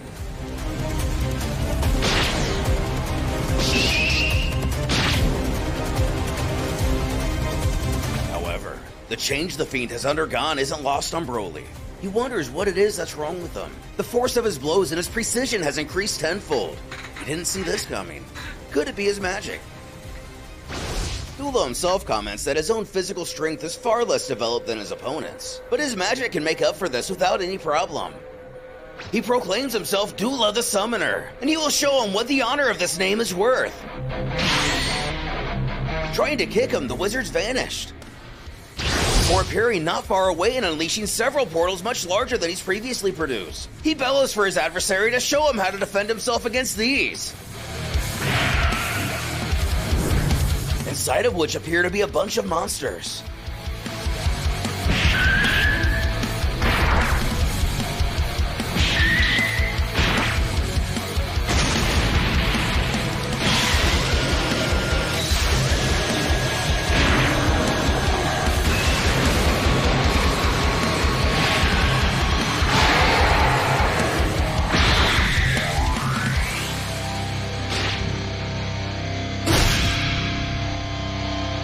Taking out the creatures one at a time, this form exhausts him.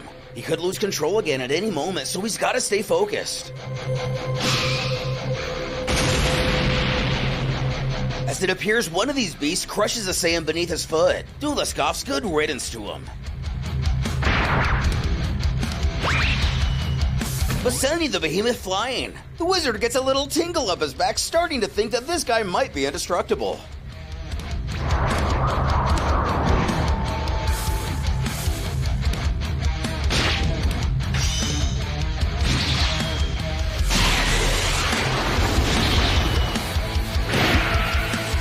For the last one!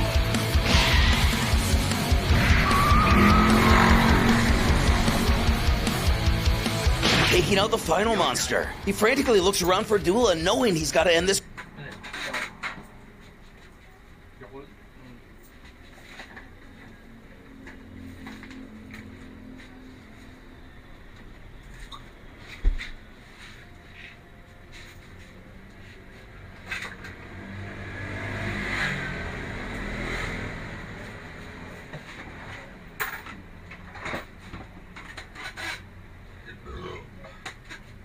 Quickly.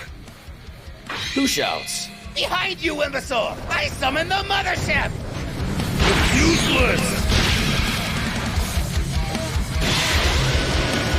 As he blasts away the so-called mothership, it looks like the Saiyans lost control again, much to the delight of the mage. Luck is always on his side. quickly rushing to attack. Broly shouts no! It doesn't appear the confusion lasts long and he's back to normal. He scowls at the invader that he came here just to hurt him and his friends. He will never be able to forgive that. And now, he can no longer escape this planet. Causing his opposite to smirk that he himself is just a pawn on the chessboard. Though he needs worry not. He takes full responsibility for everything he does. Although he is correct about being stuck here. But that's bad news for Broly, not himself! However, upon seeing the venerable heir struggling in his fight with Vegeta,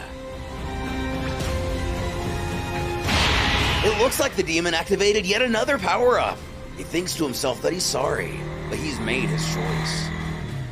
As Broly struggles to maintain his sanity and put an end to the second of the three evil invaders. Just what does Dula mean by he's made his choice? Does he plan on doing something drastic to at least take out Broly before perishing himself? Or does he have something much more unexpected in mind?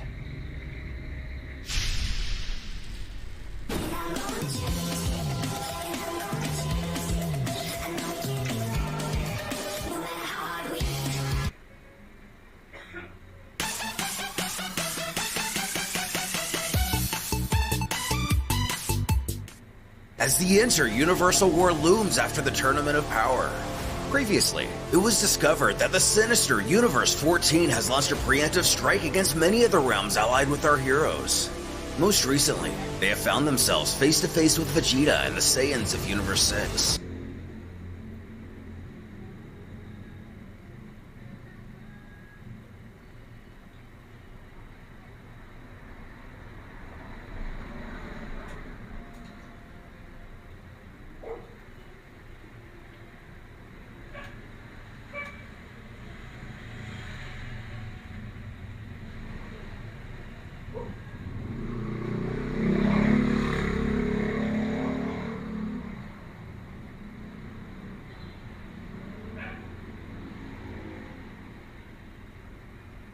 Last time on Bloodlines, Goten and Lada's battle came to a head as neither could gain much ground. As our hero breaks out the Super Saiyan Kaioken combo, something his father couldn't even do until utilizing God Ki. Will this be enough to turn the tides?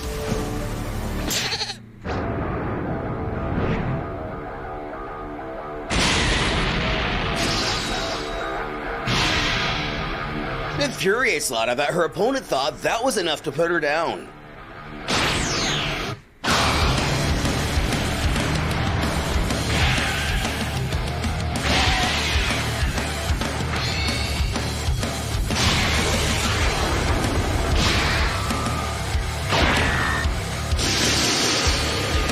That's when the boy notices she's able to manipulate her ki and separate it into several parts.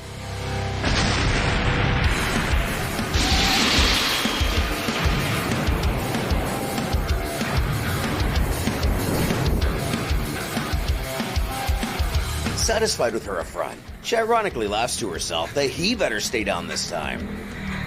Even letting herself get a little audible with her excitement.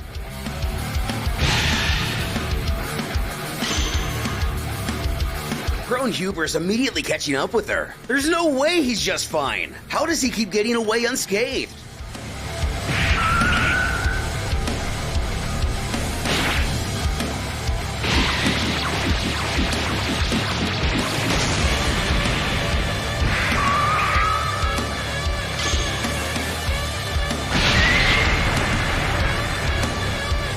Our young Saiyan is over this battle. He wants to end it right here. Kame! Kame!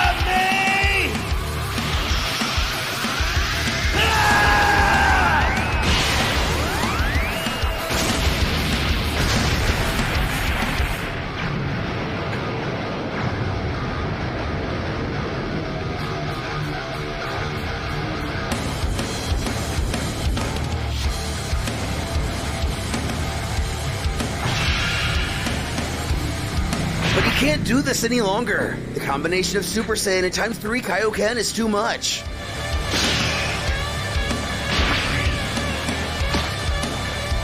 Fortunately, his body doesn't explode like a jibbly 90s sprite like King Kai warned Goku about. Oh, speaking of whom, Goten chortles to himself wondering how his dad can endure this level of strain on top of Super Saiyan Blue.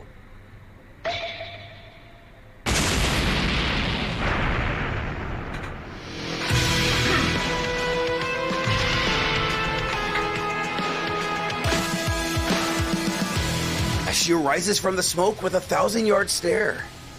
She has to give it to him. He got her on the back foot with that blast. He looks exhausted though. Where are the fireworks? No blonde hair? No fierce red aura? And in a moment truly reminiscent of his father's attitude, he has to smirk at the realization she managed to tank his strongest Kamehameha like it was nothing. Well, there goes his last hope of defeating her. She screams at him to just die already!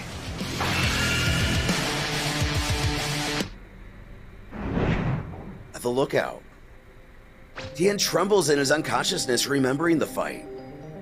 Before springing awake, Ludende warns him to take it easy. He's been through a lot. Finishing his thought, Chaozu, where is Chaozu? Piccolo steps over, content seeing who's able to be stabilized. Ultimately, he'll recover in full. Though the Guardian disappointedly tilts his head, admitting he was unable to heal him anymore. Those injuries are unfamiliar to him. Tien tries to explain that they took them both by surprise. But who is Goten fighting right now? He doesn't recognize that key. Before collapsing again. Yamcha tells him not to worry about it. But if he's not sleeping again, can he at least fill him in on what happened?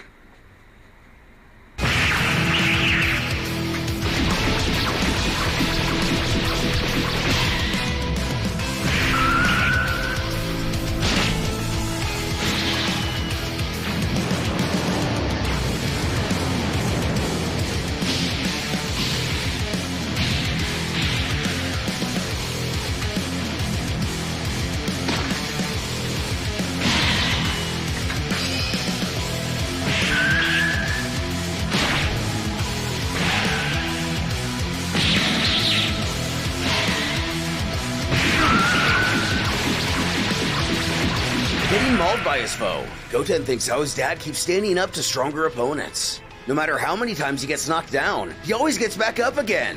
Always! They're never gonna keep him down. What would Goku do? What should Goten himself do? How does he keep fighting when his hope is dwindling away? How does his dad do it? How does he protect everyone? Reflecting inwardly, he thinks he gets it now. His dad is what it means to go beyond, to risk it all. That's how he's kept them all safe all these years. It's time to end this fight. Giggling to himself, Lada wants to know what's so funny. Did she hit him hard enough that he's starting to lose his mind? He chortles that he really is just a sheltered, defenseless, spoiled little boy. He's a pretty bad dresser too. She demands to know what he's rambling on about. He finally gets it, what it's like to be the one standing between danger and the people you love, the world you care about. Asking what he means.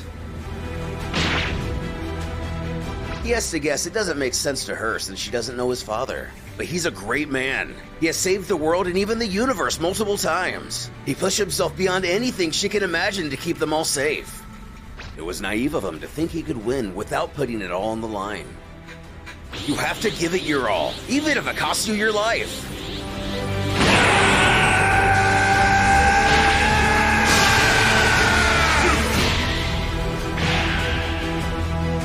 But throwing his life away to protect others, he's quite the interesting boy.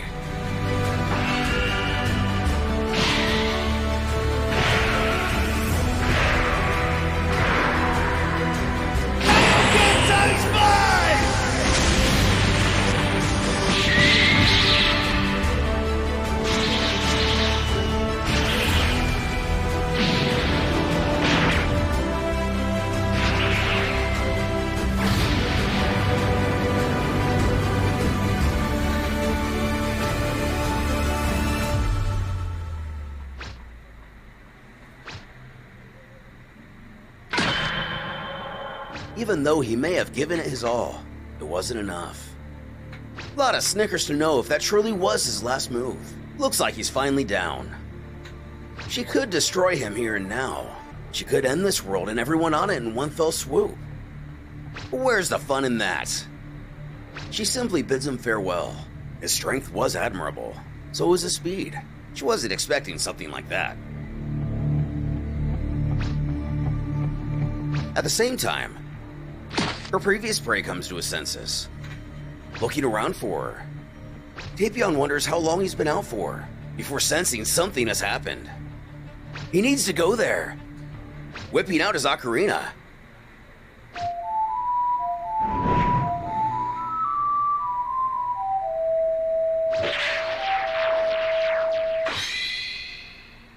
He only hopes he's not too late. Both of their key signatures are extremely weak. While we can speculate he means Goten and Lada, is it also possible he can mean Tien and Chaozu? Way up high. Dende inquires of Piccolo if they're saying allies okay, and if he means to ask if Goten is still alive. The answer is yes, but he was defeated. Not by her, but by his own stamina drain. Yamcha scoffs that he specifically warned him against stacking Kaioken on top of Super Saiyan. The additional stress it puts on the body is tremendous. Getting lost in his thoughts for a moment, Piccolo smirks. But he did it anyway. Does that remind him of someone else he knows? And it does, causing the Wolf Bandit to let out a laugh.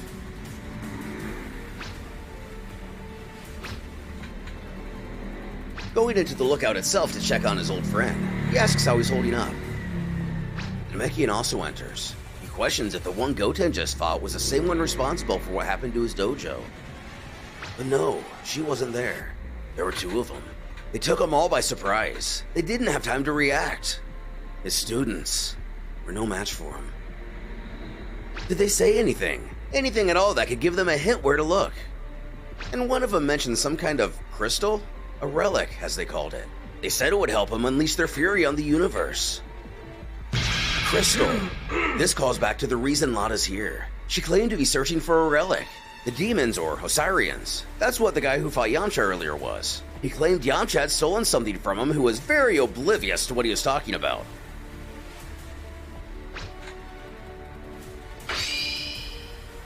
Getting our answer from before, Tapion finds himself in front of Goten. He wants to know what he's doing out here, and what happened to his wounds. The elf explains that he helped him as soon as he arrived. He was in very bad shape. But Lada, she could have finished him off, but didn't. Not answering this immediately, he tells him to follow. They must hurry and tell the others about what happened.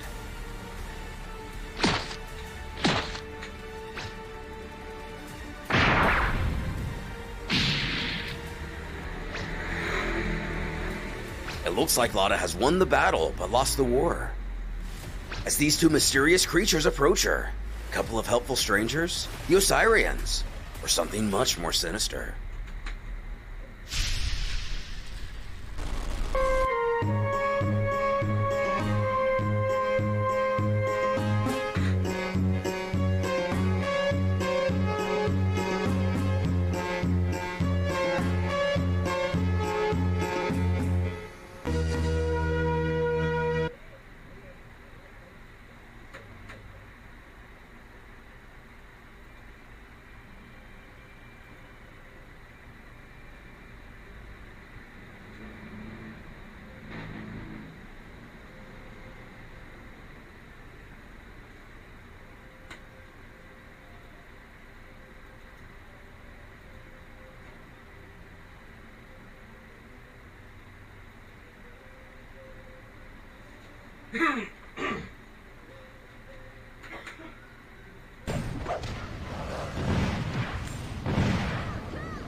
mga sangkay na nagpapak... Sherry Ann Torres. Ito ang inilabas na withdrawal form ng Commission on Elections para sa mga gustong bawiin ang kanilang pirma sa People's Initiative Form. Kailangan lang pumunta sa local COMELEC offices at pirmahan ito. Gayunman, nilinaw ng COMELEC na for record purposes lamang muna ito at hindi nangangahulugan na tuluyan na itong binaliwala ng komisyon. Si Noel Oñate na nagpipresentang National League Convenor ng pirma, ninaliit ang withdrawal form ng COMELEC dahil kahit umatras pa ang iba, tuloy-tuloy naman anya ang pangangalap nila ng pirma. Okay. So, minaliit, mga sangkay, ng pirma. Ayan po, sila po yan. Sila yung nag-i-effort na ma-push po itong charter change sa pamamagitan po ng People's Initiative. Sila po yung nagpapakalat ng papirma na yan. Kaya nga, buti na lang may mga katulad po nila, no? Kasi itong mga senador, wala na po tayong aasahan dyan. Ang gusto nga lang nilang gawin na anuhin lang tayo, kumbaga, manatili lamang po tayo sa kahirapan, manatili lamang pong mangmang ang mga Pilipino at pakainin lamang po ng mga paayo-ayuda na yan. So dito mga sangkay, long-term solution ito. Kaya nga lang, siyempre, ayaw ng mga senador dyan. Walang maaaring makapagpigil ng People's Initiative sa tatat karapatan yan ng taong bayan. Correct. Hindi yan kayang itigil ng COMELEC, hindi yan kayang itigil ng Supreme Court, hindi yan kayang itigil ng Senado o ng Kongreso. Correct. Kasi tayo, sa bansa natin, ang pinakamakapangyarihan ay ang boses ng sambayanang Pilipino. Okay? Oy, good morning kay Jefferson. So, dahil dyan, mga sangkay, itong People's Initiative, kinaiinisan po yan ng mga senador. Kasi nga po, feeling po nila, wala naano sila, nagulangan po sila Uusad po ang People's Initiative, uusad po ang charter change nang kahit hindi po sila gumalaw-galaw. Kumbaga, kahit nagno-no sila, uusad pa rin dahil nga po sa People's Initiatives. So ngayon, mga sangkay, ano na ang mangyayari? Sagot ni Senador Risa Ontiveros, para sabihin nila na walang makapipigil dahil kapangyarihan ng mamamayan. Mr. Oñate, it doesn't look like a people's initiative at all. Ayaw talaga ni Risa Hontiveros. Kinakabahan siya kasi, alam nyo kasi, tayo mga Pilipino. Ano tayo Madali po tayo. Ito yung totoo nabobola po tayo ng mga politiko, sa totoo lang. Yung mga paayuda nila, tingnan nyo mga sangkay yung statement nila Aimee Marcos, nila Joel Villanueva. Anong sinasabi po nila? Unahin natin yung mga mahihirap. Unahin natin yung mga nagugutom. Unahin natin ang pambili ng gamot. Mambihira mga sangkay. Ito na nga yung solusyon, charter change. Ito na nga yung solusyon, yung economic provision. Ayusin na yan nang sa ganun. Hindi lamang mapapakain ng mga Pilipino, hindi lamang mabibigyan ng ayuda, mabibigyan po sila ng magandang buhay sa Pilipinas, lalong-lalo na kapag dumami na ang trabaho sa ating bansa. Well, yung mga yan mga sangkay, wala po talaga sa hulog mga sangkay, no? Ang gusto lang siguro nila mangyari, manatili lamang po sila sa pwesto at ang mga Pilipino manatiling mangmang pagdating po sa usaping ito. Kaya nga mga sangkay napilitan po tayong mag-vlog about dito o mag-topic dito mga sangkay para maintindihan ng ating mga kababayan kung ano itong charter change. Kasi marami sa atin hindi po naiintindihan ito. Akala lang po nila wala lamang ito. Nako, mga sangkay, napaka-importante po na ito. Yung peking PI na yan, hindi po nagpapahayag ng kapangyarihan ng mamamayan. Nagpapahayag po ng kapangyarihan ng may kapangyarihan. Hindi ko na-gets yun Ngayong Webes, nagsama-sama ang mga kontra sa charter change. Ayan na nga, mga sangkay, nagsama-sama na sila. Pero kahit naman po sila magsama-sama dyan, kung tayo mga Pilipino magkakaisa, wala pa rin po yan. Iilan lang naman po yung mga yun At muling iginiit na ang umano'y totoong Oy, good morning kay Eric Orzame. susi para pumasok sa bansa ang mga foreign investors ay ang pagbaba ng presyo ng kuryente, pag-aayos ng burokrasya at paglilinis ng gobyerno. Tuloy din ang pag-iikot nila para sa Bawi Pirma campaign. Nanawagan naman si Senate President Juan Miguel Zubiri sa mga kongresista na tigilan na ang araw-araw na pagbanat sa mga senador. Ay nako, wala namang pinabanat ng mga congressman sa kanila eh. Sila lang naman nakikipag-anuhan sa nakikipagbalyahan eh. Yung mga congressman ang aayos po ng sagot. Tapos sila Joel Villanueva, hindi kami utusan, di ba? Mga ganun yung banat nila. Wala silang mairibat mga sangkay. Masyado po nilang minamahal ang 1987 Constitution. Hello? 2024 na po tayo ngayon. Marami ng pagbabago at hindi po tayo nakakasabay when it comes to global economic growth. Tingnan nyo ngayon sa Saudi Arabia kung anong kanilang ginagawa. Yung mga hindi po natin inaasahan ng mga proyekto, ginagawa na po nila mga sangkay. Bakit? Marami po silang foreign investors. Malaki po ang kinikita ng foreign investment. Singapore, Japan, at marami pang mga bansa. Hindi po tayo makasabay. Alam niyo sa atin, ang mga pinapagawa pa lang, tulay, subway, tapos na sila dyan, matagal na. Tulay, subway, ano ba? Sa mga kalsada, mga sangkay, train. Sila matagal nang tapos dyan. Tayo nag-uumpisa pa lang. Ay, no. Lalo't nagkasundo na sila ni House Speaker Martin Romualdez na ceasefire muna ang dalawang kapulungan. Ito, ang ganda yung sinabi ni Cheryl. Pakita ko lang. Pag maraming business, maraming competitors, o pag marami daw po mga foreign businessmen or foreign direct investment, maraming competitors, bababa ang presyo ng bilihin kaya hindi na kailangan ng taas sahod. Pwede taasan if our economy is stable and the commodities are sufficient. Okay. Ito mangyayari mga sangkay kapag marami ng mga foreign investors sa Pilipinas, yung mga nagnegosyo. Tataas po yung sahod. Kasi dadami po yung dadami po yung mga kumpanya na magpapatayo sa Pilipinas. Unang-una, dadami yung trabaho. Pangalawa, tataas yung mga sahod. Pangatlo, bababa ang presyo ng mga bilihin. Kasi marami na sila eh.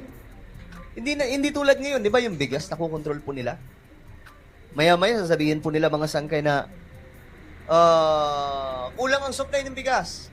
Yung pala, nag-meeting lang yung mga loko. Nag-meeting lang palang itago muna natin para magtaas pare-parehas tayong kikita. Di ba? Ganyan po yung ginagawa nila. Itatago, sibuyas. Tago muna natin sibuyas, mga par. Tapos sabay-sabay na natin nilabas pagka mahal na yung presyo para lahat tayo tiba-tiba ng kita. Pero alam nyo, kung mayroon silang kompetensya, panigurado mga sangkay, mahihirapan na po sila dyan. Sigurado, magkakaroon na ng maayos sa competition, yung mga negosyante, itong mga oligarko. Ang tingin ko nga lang mga sangkay, yung mga nasa likod nito, itong mga anti-charter change. For me, this is my own opinion, maybe, mga oligarko lang din. Kasi syempre, hindi sila papayag dyan. Kasi pag nagsipasukan itong mga negosyante galing ibang bansa, ang unang tatamaan sila. Dahil hindi na po nila maguguyo o maluloko ang mga Pilipino sa ginagawa nilang taas lagi. Yun po yung ginagawa nila mga sangkay. Sabi po dito. Ito. Pag maraming trabaho, dadami ang taxpayer. Correct. Pag maraming trabaho, pag maraming nagnenegosyo, kikita ang ating bansa, kikita po ang ating gobyerno, dadami po lalaki po ang revenue ng government po natin. Mapupunduhan po, ito, kagaya po nito mga sangkay, mga pensyon at military modernization. Ano pa ba? Makakapagpatayo na tayo ng mga mas malalaki pang mga infrastruktura na hindi na po tayo umaasan lang lagi sa kung sinong mga kaibigang bansa. Ito na mismong mga negosyante na papasok sa Pilipinas. At maliban dyan, malaki ang revenue makakapagpatayo tayo ng mas marami pang mga infrastruktura, mga sangkay, magiging malago ang ating bansa. And, maybe 10 years from now, baka ang Pilipinas isa na po sa malagong bansa at naikipagsabayan na po sa mga first world countries, di ba? Ang ganda nun. Tingnan nyo to ha, kapag ka nangyari yan mga sangkay, mawawala po yung mga squatter dyan. Isa po yan sa makikita natin. Mawawala na po yung squatter. Bakit? Kasi, kung lahat na may trabaho, lahat ay may malaking kita, kaya na po nilang makakapagbili na ng bahay. Diba? Kaya na po nilang ma-afford yung mga panggastos para po sa mga bayarin sa bahay o kung anumang mga huhulugan para po sa kanilang gustong tirahan o tahanan. Daan-daan po mawawala itong tinatawag natin problema pagdating po dito sa mga kababayan po natin na ito po yung super majority, 'di ba? Yung mga mahal nating kababayan na nasa squatter area. So ito po yung pinaka-solution talaga. Yet wala mga sangkay, ito mga senador ayaw nila. I do not know why they still have their daily press cons. Maybe they want to run for Senate like yesterday. A couple of congressmen had said something again right after me and the speaker already shook hands. Hindi ko maintindihan kay Subiri. Akala ko okay na Akala ko okay na kasi nagkamayan na sila ni Romualdez Bumanat pa rin pala, pambira na. Akala ko okay na Di ba nga sa palasyo, mga sanggay nung birthday ni Enrile? Sinasabi doon na, okay na, nagpicture na nga kami, nagkamayan na kami, nag-usap na kami. Iiwasan na namin yung mga palitan ng mga salita. Pero ayan po si Subiri, anak ng tipaklong yan. Nagsalita na naman Di ang mangyayari, may pambawi na naman ang niyan, ang kamera. Pero tingin na eksperto, hindi pa titigil ang bangayan ng Senado at Kamara. Hindi ko titigil yan hanggat hindi titigil yung suspetsya ng mga senador natin na ang House of Representatives ay nag-engage sa double talk. Hindi naman suspetsya guys. Ang Senado hindi nagsususpetsya. Ang Senado naninira, yun po yung totoo. Magkaiba po yun Magkaiba ang nagsususpetsa, nagdududa sa People's Initiative sa naninira sa People's Initiative or charter change. Magkaiba po yan mga sangkay. Ang Senado po kasi talaga ang problema dyan. Matagal na po yung sinusulong mga sangkay. Tingnan nyo to Kung halimbawa 10 years, kung nung 2010 pa to ginawa, itong charter change for economic provision. Kung nung 2010 pa yan ginawa, malamang sa malamang, kahit papano malagong bansa na po tayo ngayon, dahan-dahan na pong nagiging mayaman ng Pilipinas dahil marami na pong foreign direct investment. Kaya nga lang mga sanggay, wala Ngayon pa kay BBM, nagulat nga ako kay Bongbong Marcos Kasi nga, di ba, ang daming issues sa kanila. Ako wala akong pakialam. Bahala na po sila sumagot sa ibang mga issues na binabato sa kanila. But what I like about Bongbong Marcos this time is yung charter change na gusto niyang i-push pagdating po sa sentro ng ekonomiya ng ating bansa. At dahil dyan mga sanggay, masasabi ko na kahit paano, hindi po nasayang yung natin, yung eleksyon. Ako mga sanggay, iyaano ko lang sa inyo, na dito sa ating channel, wala po tayong pinapanigan at sinasambang politiko. Okay? Yan po wala po tayong pinapanigan at sinasambang politiko. Tayo dito, nagkukomento, pinapalakpakan natin o pinupuri natin yung maraming mga official. Hindi naman kailangan laging sasabunin Kapag may nakita po tayong tama, kapag may nakita po tayong magandang ginagawa, i-ano natin, suportahan natin, hindi po yung tipong lahat na lang, puro 'di ba? Ako ngayon kasi mga sangkay, ito lang wala pa akong ilakampihan, dilawan ka man, tingklawan ka man. Basta kahit anong political color mo dito sa ating channel, isa po tayo. Bakit? Pare-parehas po tayong Pilipino eh. Kaya nga gusto kong i-inform ang lahat ng mga kababayan natin. Kahit na anong political color mo, ito ang magandang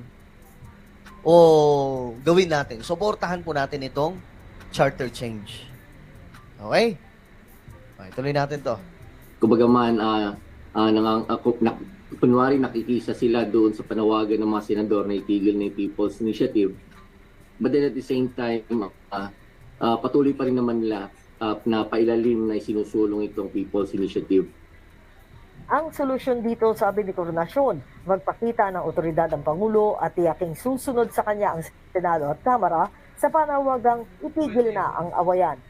Oh, maganda yon, mga sangkay. Galing mismo sa presidente siya mismo ang mamagitan sa dalawa na tigil na yung awayan na yan. Ito yung gusto ko.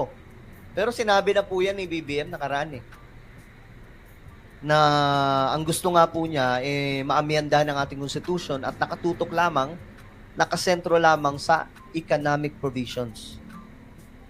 Sharian Torres, ABS. Okay. Ito naman mga sangkay. Tingnan mo to ha. Itong si Risa Hontiveros, busy. Nakaimbestiga po dito kay Kibuloy. Tingnan nyo ha, itong Senado kung mayroon pang silbi. Kung ano-ano na lang pa-imbestiga yung ginagawa nila mga sangkay, gastos na naman po yan eh. May korte naman po tayo. Kung totoong may reklamo kay Kibuloy, doon na magsampa. Hindi dito sa Senado. Naalala nyo yung kay Aguila, di ba? Pati yun, pinag-interesan nila. Tapos ito na naman mga sangkay, pero yung charter change, ayaw po nila. Diba? Pero pagdating sa People's Initiative, kanta hanap-hanap ng mga impormasyon, hanap ng paninira, pero dito mga sangkay, pero kay Kibuloy, ito. Pati si Kibuloy, hindi ko nga alam, in love na nga ata si Risa kay Kibuloy. Kakadut-dut niya eh. Ito, panoorin natin. Ano nangyari? Ba't wala? Wait lang. Ayan, yan.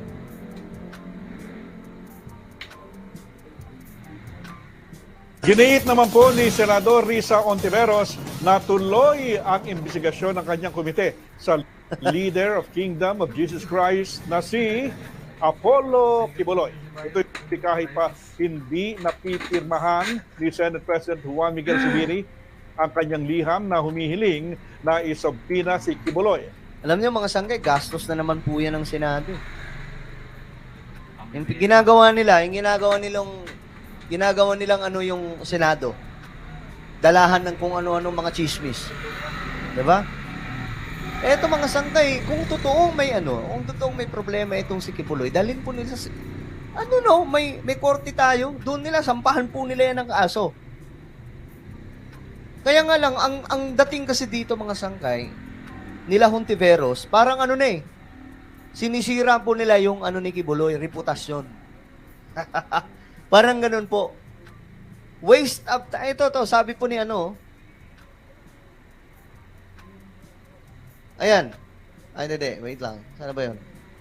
Ang bilis ng comment. Magkawalaan na. Ito. Waste of time si Senator Hontiveros. Ito naman mga sangkay. Sayang po talaga. Nagsasayang lang po siya ng oras dyan eh. May korte naman tayo. Bakit hindi po doon magsampa? Bakit kailangan pa idaan sa Senado? Diba? Instead na pagtuunan ng pansin ang kay Kibuloy, suportahan yung charter change. Dahil ang charter change, para yan sa mga Pilipino. Diba? Wala eh. Ang gusto nito mga senador, mga chismis, kung ano-ano kung totoo ito, wala namang problema sa atin eh. Kung totoong may kalukuhan talaga si Kibuloy din, sampahan nila ng kaso dun sa korte. Ito, gagastos pa yung Senado. Ayon kay Hontiveros, chairperson ng Senate Committee on Women, Children, Family Relations, and Gender Equality, pinadala niya ang liham kay Zubiri noong February 6. Laman nito ang mga naganap sa pagdinig noong January 23. Kabilang sa mga paratang ng mga dating miyembro laban kay Kibuloy ang human trafficking, sexual at physical abuse at child sexual exploitation. O kita mo, ang bibigat ng paratang, di ba? Mabibigat ang paratang kay Kibuloy. Ako, wala naman tayo. Yan nga sinabi natin, wala naman po tayo dito pinapaningan eh. Pero, kung ang bibigat ng paratang nila si Hontiveros, di ba? Ma'am Hontiveros, Senator, ang bibigat ng paratang nyo, bakit inyo yung diretso dun sa korte? O sampahan nyo ng ano yan? Sampahan nyo ng kaso, di ba? Bakit kailangan pang idaan sa Senado? So, ang nakikita tuloy dito na natin, mga sangga, ito, base lamang sa atin sariling pag-aanalisa at opinion, ang nakikita po natin dito, winawasak po ang reputasyon ni Kibuloy. Tapos, pagkatapos ng investigasyon na yan, anong mangyayari? Anong susunod? Magsasamba ba kayo ng kaso sa korte? Wala lang din. Para mangyayari lang, may ikipagchismisan sila sa Senado, tapos, ayun lang, mga sanggay, doon lang. Dito sana itong charter change, eto na sana yung chance natin. Tayo mga Pilipino, maging aware po tayo dito, itong charter change. Ito po ang pag-asa ng ating bansa na lumago ang Pilipinas. Kung gusto natin lumago ang Pilipinas, then buksan natin ang ekonomiya at mangyayari lamang po yan kung magkakaroon ng pag-amyenda sa ating constitution pagdating po sa economic provisions. Pero ayon kay Hontiveros, hindi maipapa-aresto ng komite si Kibuloy kung walang subpina. Itutuloy sa Lunes ang investigasyon sa past. Ang bihira, idaan nyo na sa korte, puro namang nakakita sila Hontiveros. Halatang itong agenda nila sirain lang yung reputasyon. At naunang sinabi ni Kibuloy na hindi siya sisipot sa mga pagdinig ng komite. Ako mga sangkay, maraming kinakaharap ngayon ng SMNI. Kung ano-anong mga problema na yan, mga sangkay. Wala na ako doon. Wala tayong pakialam. Kaya ngayong ibang mga usapin na pampolitika, hindi po tayo nagtatapik dito mga sangkay. Kasi nakatutok po tayo dito sa charter change. May nagtanong kanina, di ba? Sabi ng nag-comment mga sangkay, pa ulit-ulit ka na lang ng topic. Ngayon? Ito yung pinag-uusapan ngayon eh. Di ba, everyday naman talaga may topic about charter change. May update tungkol dyan. So, ina-update po natin ang mga Pilipino para maintindihan natin o maintindihan ng ating mga kababayan na eto na yon, eto yung chance ng paglago ng Pilipinas kapag na-push na itong charter change at na-amyendahan ng ating constitution at naayos na po ang economic provisions. Lapang tugon si Zubiri sa mga tanong ng media tungkol sa liham ni Hontiveros. Okay. So, ayun. Si Risa Hontiveros, busy sa, busy sa kung ano-ano mga sangkay. Ay, naku naman, Risa. Ito, interesting ito eh. Ito, last one, mga sangkay. Bago tayo magtapos, itong kay Amy Marcos. Nakaraan, kagabi ba yun? Oo, kagabi. Nabisto po itong si Amy Marcos na parang nagsisinungaling eh. Kasi ang ginagawa po nila, tulong-tulong po ito sila. Saan ay puwersa itong mga senador? Sinisiraan po itong Kongreso, sinisiraan po itong People's Initiative, sinisiraan po itong charter change. Tulong-tulong po sila, mga sangkay. Ngayon ito, may balita tungkol dyan. Tingnan natin kung papasa. Muling nagbanggaan sina Senator Amy Marcos at ilang kongresista dahil sa umunoy house insertion o pondong isiningit daw ng Kamara para sa programang akap ng DSWD. Narito ang aking report. Ang ano nga dyan mga sangkay, pumirma pala siya sa akap na yan. Yan po yung nakakatawang part kay Amy Marcos kasi isa po siya sa pumirma. Ngayon, nung pinakita sa kanya yung perma, sabi niya, ha? Totoo ba yan? Nakalimutan ko yan Hindi ko na maalala. Pwede ba yun? Pumirma ka tapos hindi mo maalala? Pandira talaga. Pati ang pinanindigan ni Senator Amy Marcos ang pahayag niyang isiningit ng Kamara ang 26.7 billion pesos na pondo para sa AKAP o ayuda sa kapos ang kita program ng Department of Social Welfare and Development o DSWD. Grabe, no? Pinanindigan na lang kahit nabisto na.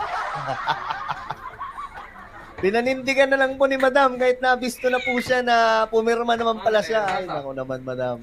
Yan ay kahit pirmado ng senadora. Ang Yun na nga po yung sinasabi natin mga sangkay. Ayan o. Ayan o, kitang-kita o. Pipirma po siya. Anong kalokohan to, Madam? Ayan o. Ulitin natin yung part na to. Ayan, nakakatawa lang mga sangkay.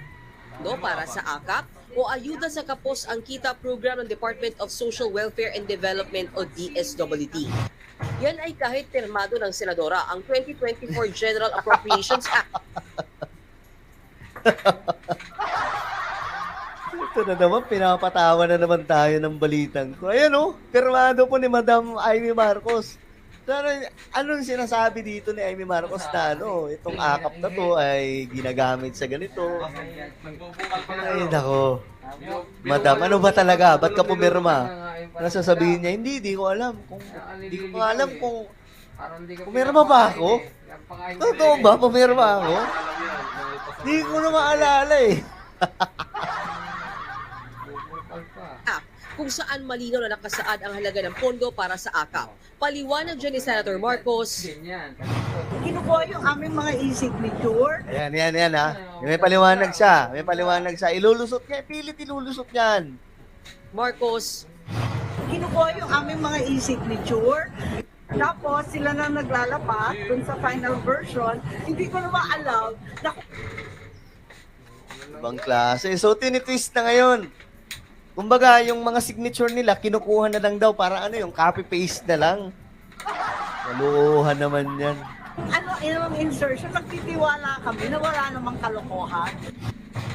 Akusasyon pa ng senadora, pinabalak na gamitin ang pondong ito para makalikom ng pirma sa People's Initiative. Ayan, yung sinasabi ko sa inyo, mga sangkay, ang goal nila talaga ay mapabagsak itong charter change. Saan tayo galing sa akin? Diba? Hindi, yun yung galing sa Ayun ako, Madam Amy Marcos. Para sa charter change o pag-amyenda sa konstitusyon, dumipensa naman ang mga kongresistang bahagi ng bicameral conference na humimay at pumirma sa 2024 national budget. Ayan na, dumipensa. Ito yung abangan natin. Buwelta ni House Deputy Speaker David Suarez kay Senator Marcos. Kung hindi po kayo sumasang-ayon sa bicameral report na ipinasa po sa Senado, edi sana hindi po ninyo pinirmahan. Oo. Diba? Tapos ngayon sinasabi nila na parang, parang kinapi-paste lang yung pirma. Pumirma sila eh.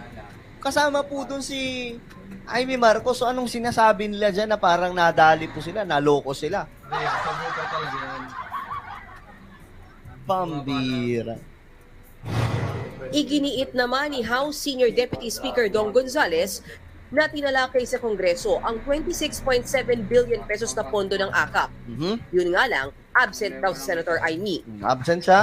Actually, for our 2 consecutive meetings, physically, hindi ko nakita si Senator Marcos kasi nandun ako. Palagay ko, kaya hindi niya alam kasi wala din siya sa BICAM conference po. So, yan na lang yung kumbaga, yan na lang yung baka kaya siyang wala lang kasi absent. Dagdag pa ni Gonzales, hindi sila nagdagdag ng budget.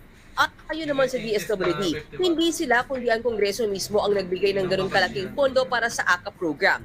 Muli ring iginiit ng ahensya na buong-buo pa ang naturang pondo. Wala pa po tayong nagagastos, not even a cent from this 26.7 billion pesos. Dahil kailangan po muna nating magkaroon ng malinaw na guidelines sa implementation nito. At sakali mang gastusin ang AKAP funds, tinitiyak daw ng DSWD na pawang mga mahihirap na kababayan natin ang makikinabang. Ito naman po yung aming assurance. Ngayon hindi magagamit sa kahit anong inisitibo.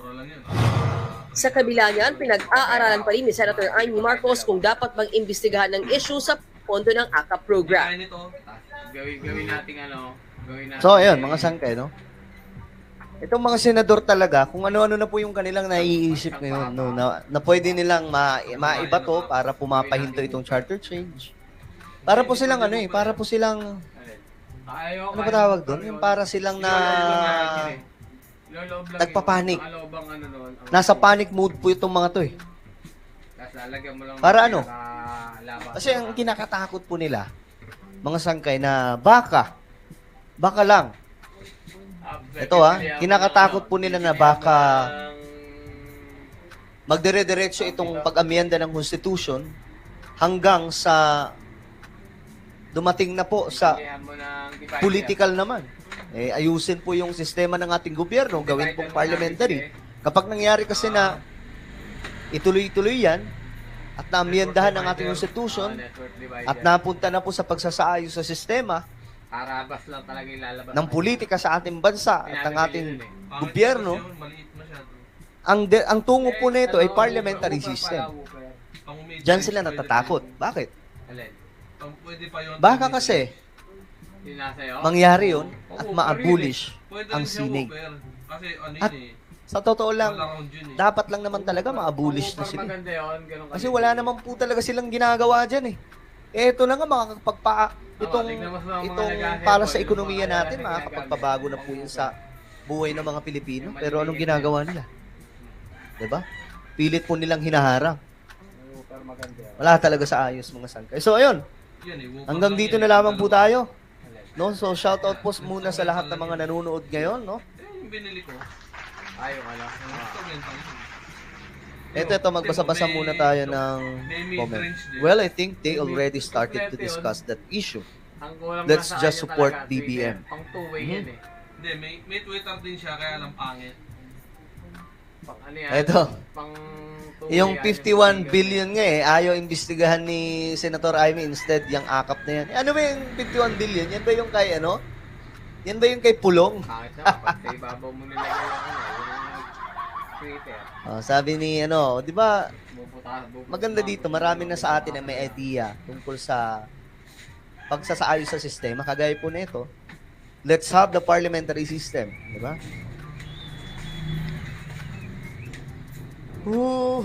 So, ayun, mga sangkay, no? Hanggang dito na lang tayo. Okay, mag-comment muna kayo. Mga gusto magpa-shoutout dyan, comment na lang kayo. Magbabasa po tayo ng ilang mga pwede ma-shoutout, mga sangkay.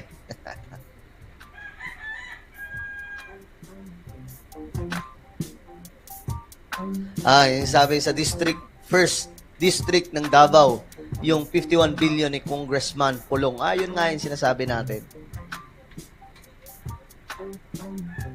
Ayun, sabi ni sana laging ganitong oras ang live mo, sangkay, tapos na duty ko sa work. Ito na nga mga sangkay. Para sa inyo, magpupuyat po tayo. Kasi dapat, ganitong oras mga sangkay, nag-e-edit po ako. Para po sa isa kong YouTube channel, Sangkay Revelation. And Sangkay Revelation, nakasubscribe na ba kayo dun? Eto, mag-shoutout muna tayo. Shoutout kay TJ Paulo.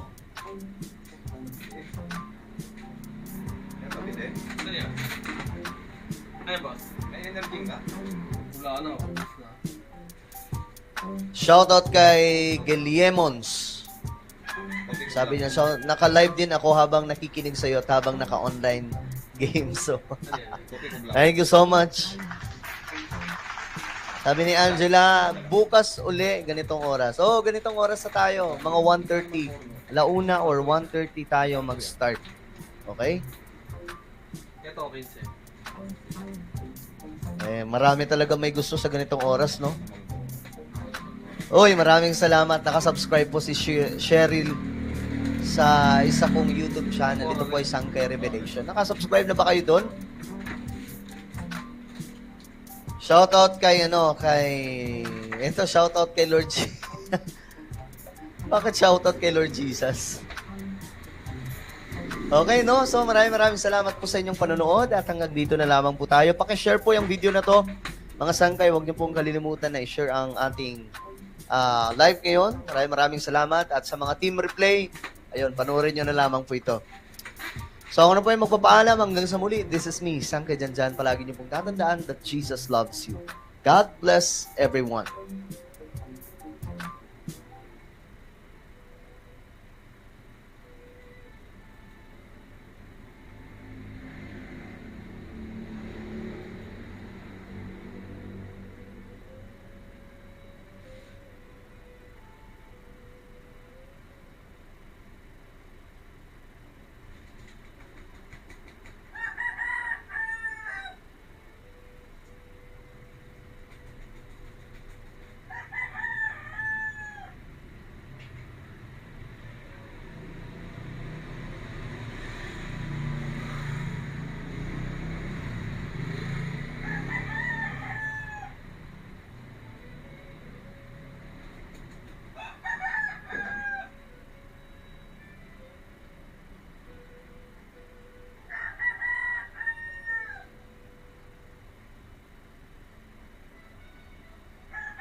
Nickel, the hidden metal in the batteries that power our world. This module is used for charging rechargeable batteries. Since charging rechargeable batteries is a big deal, most of newbies take refuge in this module or similar modules. Even though they work fine, but it is not best way to charge your batteries with. These charger modules are more suitable for prototyping, testing, not real work. If you charge your batteries directly with power supply, or if you are using these charger modules in your commercial projects, you should reconsider doing that. In this video, I will give you at least 4 reasons why not to use these charger modules in your projects, and instead of that, I will introduce 5 chipsets to charge your batteries with. And in addition, I will mention 8 key parameters to help you choose best charger IC for your particular battery, and then I will focus on one of charger ICs and show you how to use it in your commercial projects. Please stay with me in the rest of this video. Most basic method to charge a battery is to connect the battery directly to power supply. All of us did it. It is most simple way, but it has many disadvantages. It needs a human operator to connect the battery to power supply and monitor charging process manually. It may damage the battery or even it may cause explosion. However, it is most simple and basic method. Look here, all of these are batteries. Most of them got 2 terminals and some of them got 3, like this. Black, red and yellow terminals, and most of them got 2, red and black. To charge these batteries, I have to connect red terminal to positive voltage of power supply and black terminal to negative voltage of power supply. Let's suppose we connect these terminals together. I mean a red terminal of battery to positive terminal of power supply and black terminal of battery to negative terminal of power supply. Which voltage should I use for charging these batteries? This is a crucial question to answer. There is no identical rule for all battery types in choosing best voltage to charge the battery with. It differs from battery to battery. You must refer to datasheet, but we can estimate charging voltage using this simple formula. Nominal voltage of battery multiplied by 1.13. For example, a 3.7 volt lithium-ion battery can be charged with 4.80 volt, and a 12 volt dry battery can be charged with 13.56 volt. Since nominal voltage of this battery is 3.7 volt, it's written here, we must charge it with 4.18 volts. Let's connect this voltage to battery and see what happens. It draws lots of current. Probably it is harmful to our battery. If you connect the discharged battery to power supply, the battery will draw how much current it can, and it is harmful to your battery. You must limit current amount to safely charge your battery. You may ask how much current is safe for charging batteries. There is no identical rule for all battery types, and you must refer to datasheet. But you can estimate charging current limit using this simple formula for a particular battery. Be careful, this is just estimation. Nominal current of battery divided by 3. For example, nominal current of this battery is 2000 milliamps, and then using this simple formula, current limit for charging this battery should be something around 650 milliamps. But you can charge this battery with current limit over that point. In that case, the battery will charge faster, but it may reduce battery. In contrast, you can charge this battery with current limit under that point. In this case, the battery will charge slowly, but it may increase battery life. There is a current limitation capability on most of nowadays DC power supplies. We can use this capability for safely charge our batteries. First thing to do is to turn the power supply on and set voltage on desired voltage. For example, 4.2 volts. to charge a 3.7 volt lithium-ion battery. Then set the current limitation on minimum. Then connect positive and negative terminals of battery to positive and negative terminals of power supply. And then increase current limit until it reaches to desired value, for example 650 milliamps. Now we are charging our battery. Wait a minute, is there a problem? When I connect the battery to power supply, voltage of power supply drops down. That's normal. Let's see what's happening. Voltage of discharged battery is under 3.7 volt and voltage of our power supply is 4.2 volts. When you connect them together, they form potential difference more than half volt with no resistor between them. Actually, just resistance of wires exists between them. From this basic Ohm's law equation, current is trying to reach infinity, but we limit current using our power supply capability. When we limit the current, power supply is forced to take voltage down to keep current under control. During first phase of charging process, current is constant, but voltage of battery get increased, and then voltage of power supply become more and more until it reach maximum desired voltage. After that, second phase of charging process is started. In this phase, voltage is remained fixed, but current get decreased until it reaches zero. However, in real projects, charging process ends when current go under a small threshold limit, not exactly reaching 0 milliamps. After that, charging process is over.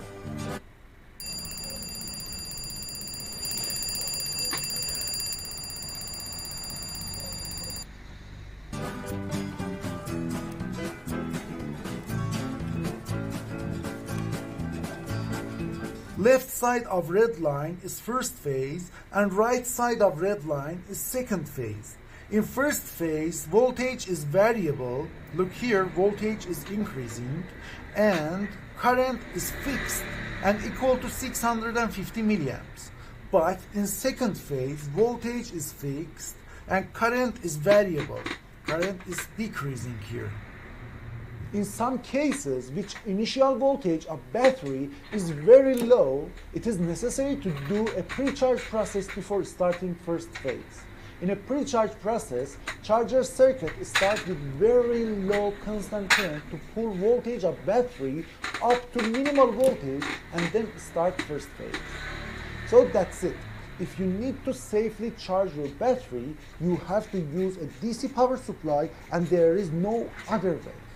For example, if you are designing a portable device like a smartwatch, you have to embed this power supply in your project. It looks great. Just kidding, it is silly to embed this power supply in our project because there are other proper solutions.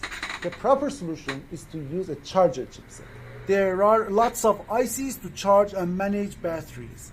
These are some of them.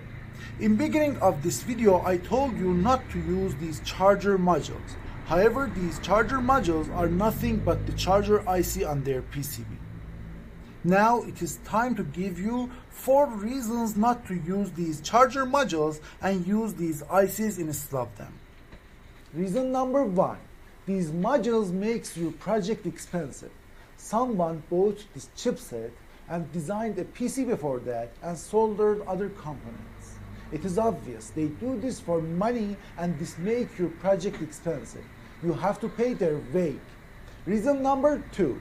By using these modules, your project will look like childcraft. Think if you open an iPhone and see that these modules are used inside.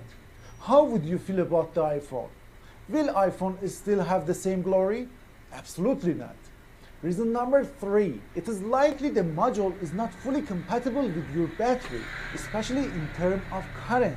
They make these modules to maximize sale, not maximize coverage of your needs. For example, they set current limit at one point. Maybe you need more current or your battery should be charged with lower current. I mean, speed of charging process is not under your control. Reason number 4, by using these modules, you lose many monitoring items in charging process because these modules have limited interface. For example, you cannot connect them to a microcontroller to control or monitor charging process. But by using a battery management IC, it is all available. Low battery alert, fully charged notification, enable or disable charging process, control charge current, fully compatible with your battery management policy, optimal project cost, professional look of your project, and many other advantages. I assume that you are convinced to use these ICs instead of those modules. With a simple search on Google for battery charger IC, you will face with many options. There are many ICs out there for managing and charging ICs. Which one is best and suitable for our battery? To answer this question, we need to list main characteristics of charger ICs. There are many parameters to select best charger IC, but 8 of them are critical to consider. I'm gonna talk about them. Parameter number 1, temperature monitoring. Some of batteries got 3 terminals. 2 of them, red and black, are for voltage, and yellow terminal is connected to a temperature sensor inside battery. Some of battery management ICs support temperature sensor to automatically stop charging in dangerous situations. It is better to use an IC that supports temperature monitoring. Parameter number 2, max input voltage. It is important to know what max voltage the IC accepts is. Applying more than that will harm the IC. Parameter number 3, programmable or fixed start-stop threshold. Some of ICs are specialized for a certain type of batteries. Then, charge, start, and stop voltages are fixed. But some other are programmable, and we can set that threshold voltages by our needs. For example, if you have to charge a non-standard voltage battery, this feature will save you. Parameter number 4, max charge current. This is the capability of the IC to provide charge current. For example, if you need to charge your battery with 650 milliamps, the IC must be able to provide such a current. Parameter number 5, programmable or fixed charge current. Charge current in some of ICs is fixed and customized for a special type of batteries, but in some other is programmable. We can program the IC to fit our needs. Usually this adjustment is done using an external resistor connected to one of IC terminals. Parameter number 6, max operation current. Max operation current or supply current is amount of current that charger IC itself uses in its idle time. Since batteries are mostly used in Anong asim kilig sinigang mo? Fish! Kahit ano, basta may your sinigang mix. Made with real sampalok at seasonings. Kaya sabaw pa lang, ulam na! Asim kilig! Extra rice pa! Nor! In portable devices, this parameter is critical to consider. The less the better. Parameter number 7, regular or fast charging. Fast charging is capability to charge batteries with controlled high voltage. Some of ICs support fast charging, but most of them do regular charge. Parameter number 8, number of cells. Most of battery management ICs are single cell, but there are part numbers which support multiple cells. If you need more than one battery cell in your project, you can use a multi-cell battery management IC. So that's it. We considered 8 critical parameters of charger ICs. Let's see example. There are so many options available in market, but these are most popular. For an instance, I'm gonna look at datasheet of TP4056 charger IC. This is datasheet of 4056 charger IC or battery management IC. Let's look at it in detail. Let's begin with its title. 1 amp in standalone linear lithium-ion battery charger with thermal regulation. There are lots of information in its title. This 1 amp here implies that this IC can provide maximum 1 amp or 1000 milliamperes of charge current. This lithium-ion battery here implies that start and stop threshold voltages is fixed in this IC and customized for lithium-ion batteries. This thermal regulation here implies that this IC support temperature monitoring. Let's look at pin out of this IC here. Pin number 1 is dedicated for temperature input. That yellow wire in battery. So this is a good point for this chipset. Let's go to next page. There is a table here. Typical input supply voltage in this IC is 5 volt and maximum input supply voltage is 8 volt. Maximum input supply current is 500 microamperes in worst case. It is acceptable. It is not bad. Let's go to last page. There is a sample and simple circuit here. These components are here and required for proper setup of this IC. And charge current in this IC is programmable using this external resistor here. You can set this resistor either using this table here or this equation here. Both of them can be used to set this resistor. For example, if you want to limit charge current to 400 milliamps, you have to put a 3 kilo ohm resistor here in our probe. I think TP4056 can cover 90% of your needs. It is lovely. But maybe you ask another question about battery-powered devices. Some of battery-powered devices are powered using a single 3.7 volt lithium-ion battery. But inside their circuit, there are higher voltages like 9 volt or even 24 volt. How it is possible? Where these voltages come from? In my next video, I will talk about voltage regulators in detail and answer this question and much more other questions about voltage regulators. So that's it. I hope you enjoyed this video. Thanks for watching. If you like this video, make sure to subscribe for more.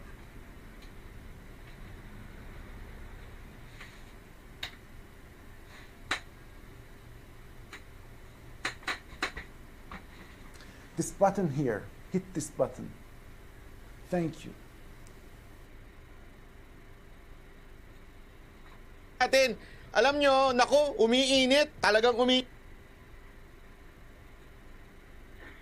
Umami na po si Secretary Remulla. Tutuluyan po talaga nila ang mag-amang Duterte sa ICC. Kinumpirma niya na dahil po sa mga resolusyon na ipinasa ng Kamara, ngayon daw ay makikipagtulungan na sila sa ICC at ang pinaka-importanting pagtutulungan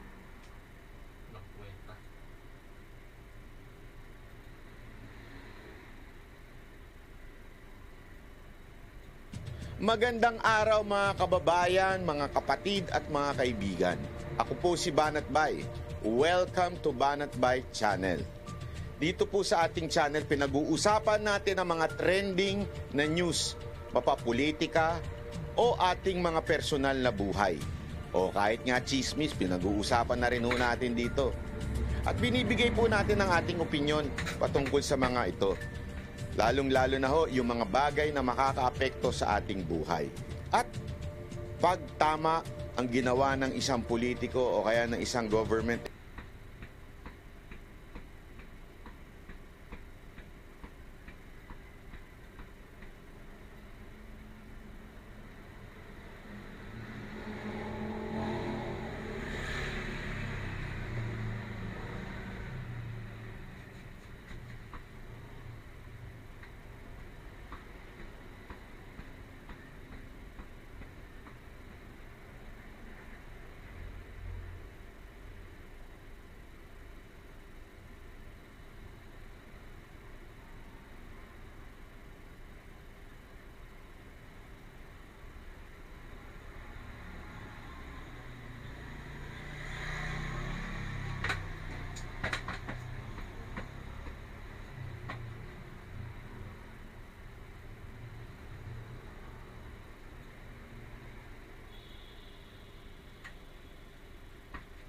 Five cool gifts for science lovers. First up is this levitating spinner. When done correctly, you can spin the top and have it levitate for over a minute. The key here is when done correctly. It probably took me about an hour to make all the necessary adjustments to make it work. Next up is the Lollipopter, which is a cheaper version of the Helicone from last year. Spin the Lollipopter to transition between the helical shape and more of a tree shape. Next is the Hang Balance Lamp. The cool part about this lamp is that you turn it on and off using these magnetic balls on strings. The next one is for anyone who loves statistics, and that's the Skalton board. This device is filled with tiny metal balls, and when you flip it over, the balls fall and create a normal distribution. Next up, this is Dancing Ferrofluid. Ferrofluid, also known as venom, is magnetic liquid. The microphone picks up any sound and moves the ferrofluid accordingly. You can also place it near a TV to watch it move to the audio of the show while you watch. I've put links to these on my website, or check out the full video for more. 5 cool gifts for science lovers. First up is this levitating spinner. When done correctly, you can spin the top and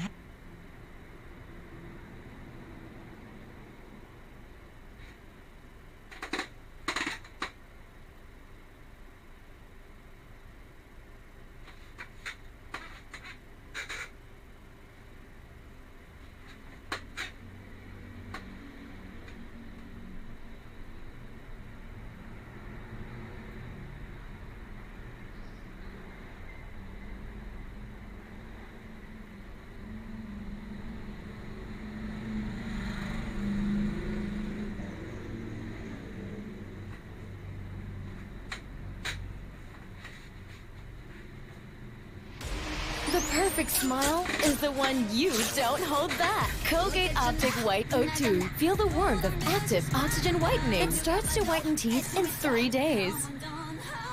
Colgate Optic White O2. This music video went viral and had everyone hoping, sana all may rom-com din sa elevator. Well, Close Up heard you. Sakto for Valentine's, we made elevator rom-com stories happen in real life, starring real people with their real crushes. Yee! And here's the 2 that stood out. Need lang nila ng konting push para magkaaminan na. Kakilala kami sa work. He's a very approachable and charming also. Sino ba to? Yung pala nagpakilala siya sa... You're probably used to seeing solar installations that look like this. Solar panels facing up towards the sky, which of course makes a lot of sense. You want a wider area to catch more of that sweet solar energy, right? However, bifacial vertical solar panels have started to gain traction recently. Their more flexible footprint has innovators in Canada, Norway, and elsewhere testing them in all kinds of weird scenarios. People who are using these panels are reporting something odd. Higher energy yield than expected. The energy yield stumped engineers, but a recent Dutch study may shed some light on the source of this extra energy. Have we been doing solar panels wrong this whole time, or is it all just a miscalculation? And how could this tech impact our lives? I'm Matt Farrell. Welcome to Undecided.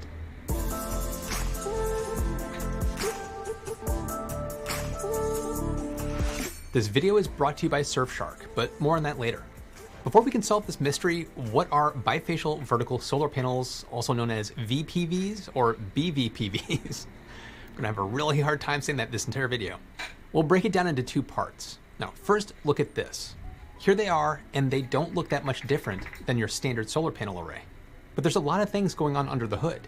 You may not have noticed this yet, but there's actually photovoltaic cells on the back side of the panel too.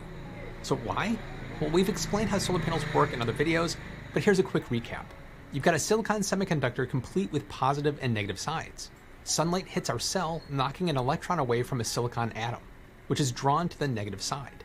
Ideally, it's collected before it rejoins with the silicon, and the inverse happens on the other side of the semiconductor, creating a hole. The 2 sides try to recombine, and bam, we get an electric current. The individual panels are connected together with bus bars to form one input and output terminal. Then, to protect all these components from the elements, the whole panel is sandwiched between a layer of glass and an opaque backing. And then that's all set into an aluminum frame for added durability. Now, this is a monofacial solar cell, and to put it simply, a bifacial solar cell, or BPV, replaces the opaque backing with more glass and occasionally a few other components. And at first glance, you might say, what's the point? These back panels will rarely, if ever, get direct sunlight. Aren't we always talking about how one of the biggest issues with solar energy is its intermittent nature?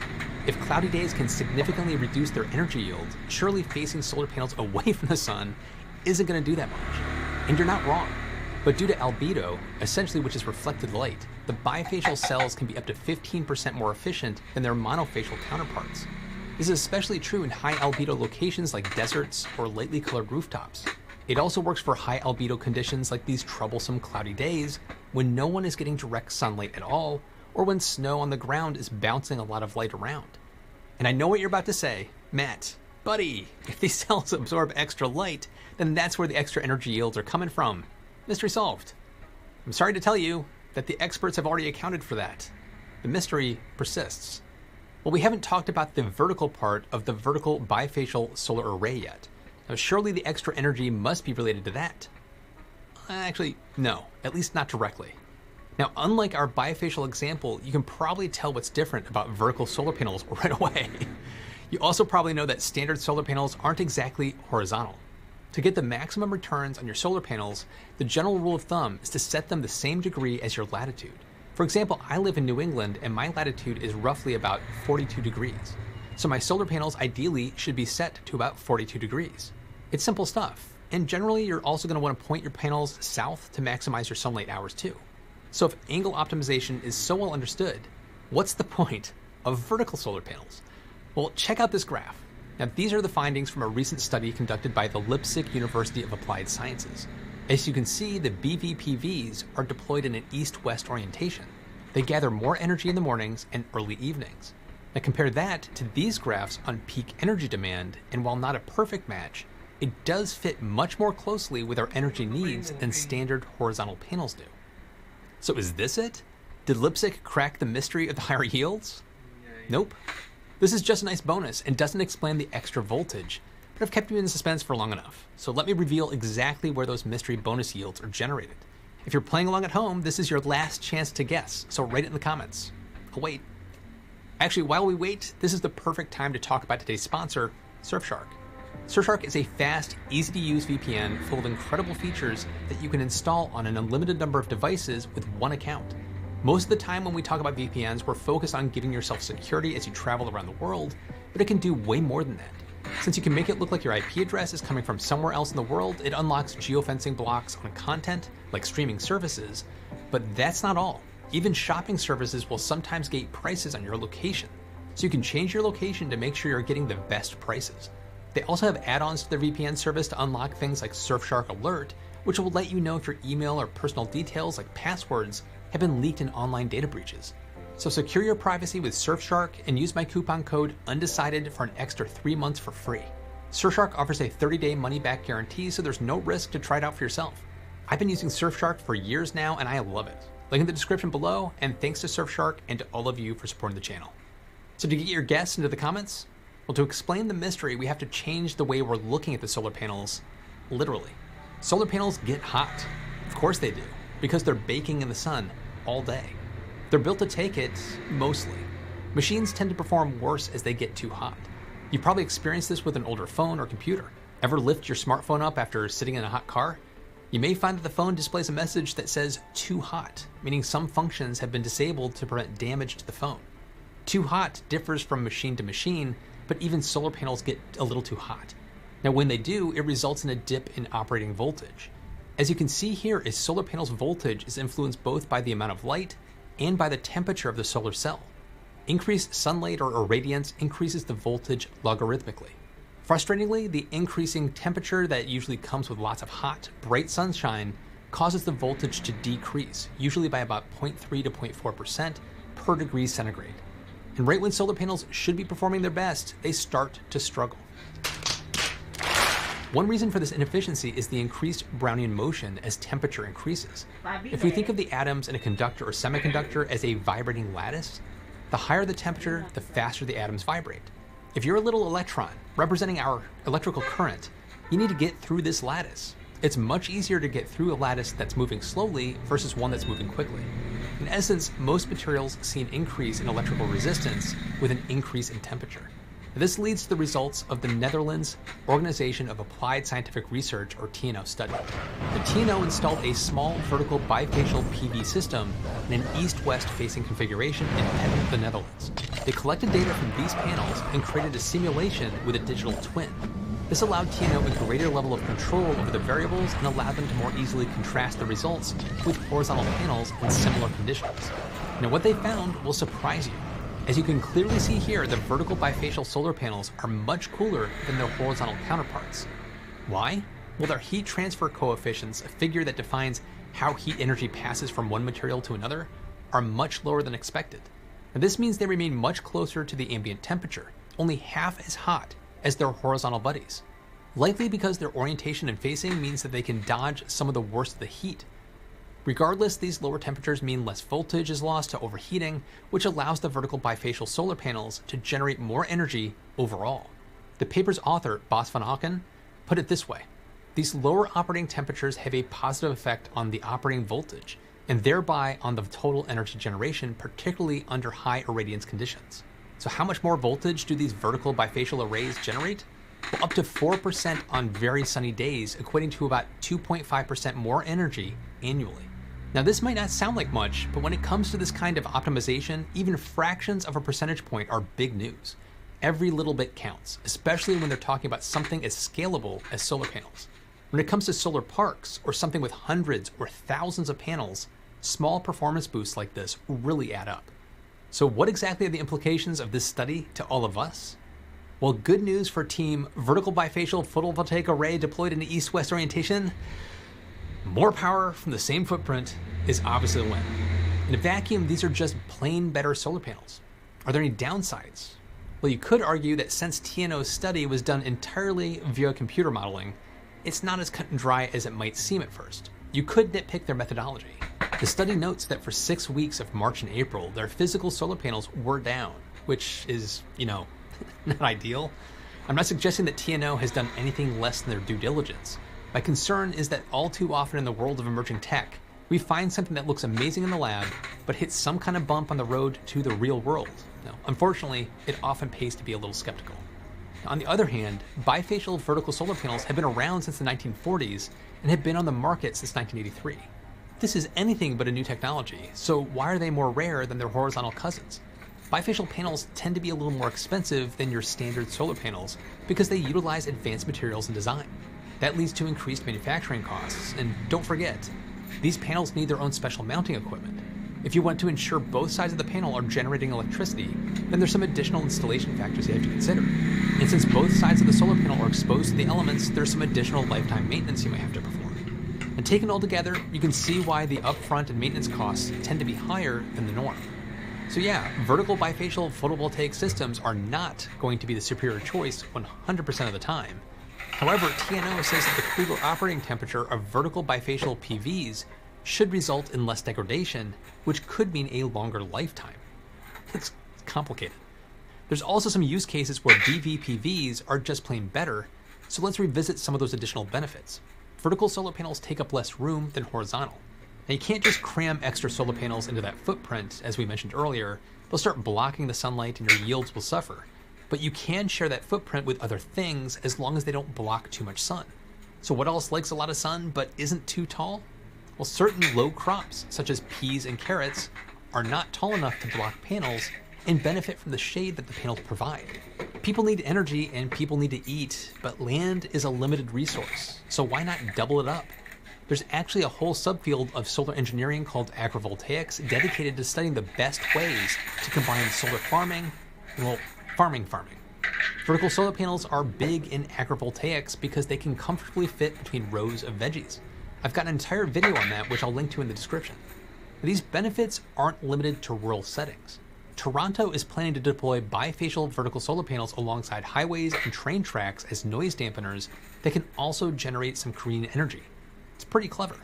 And some innovators are trying to capitalize on the more flexible footprint of vertical PV by developing smaller modules that can be deployed on an apartment's balcony. The Norwegian company Overeasy Solar has another route for BVPV cells to make it in the big city. They're manufacturing mini modules, which are smaller vertical bifacial solar panels for use on rooftops. And last year, as part of their pilot phase, they deployed a 102 kilowatt installation covering 1,200 square meters on a flat-roofed commercial building in Oslo.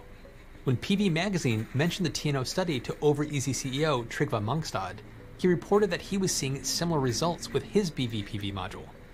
Indeed, much higher than what is expected for tilted solar panels.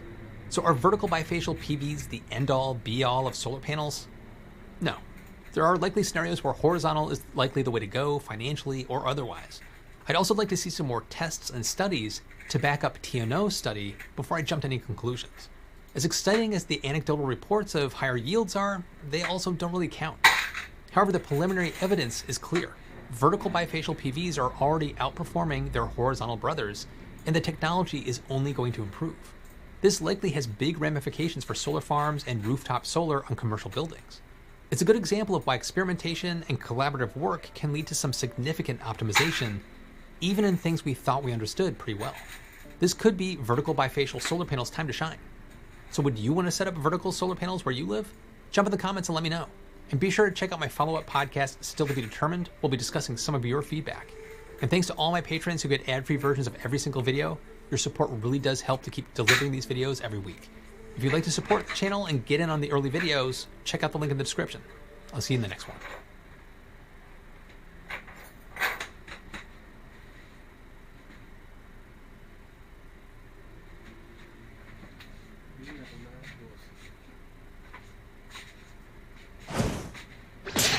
Join Monitor's Elite Notification Squad today to make Krillin's head shinier.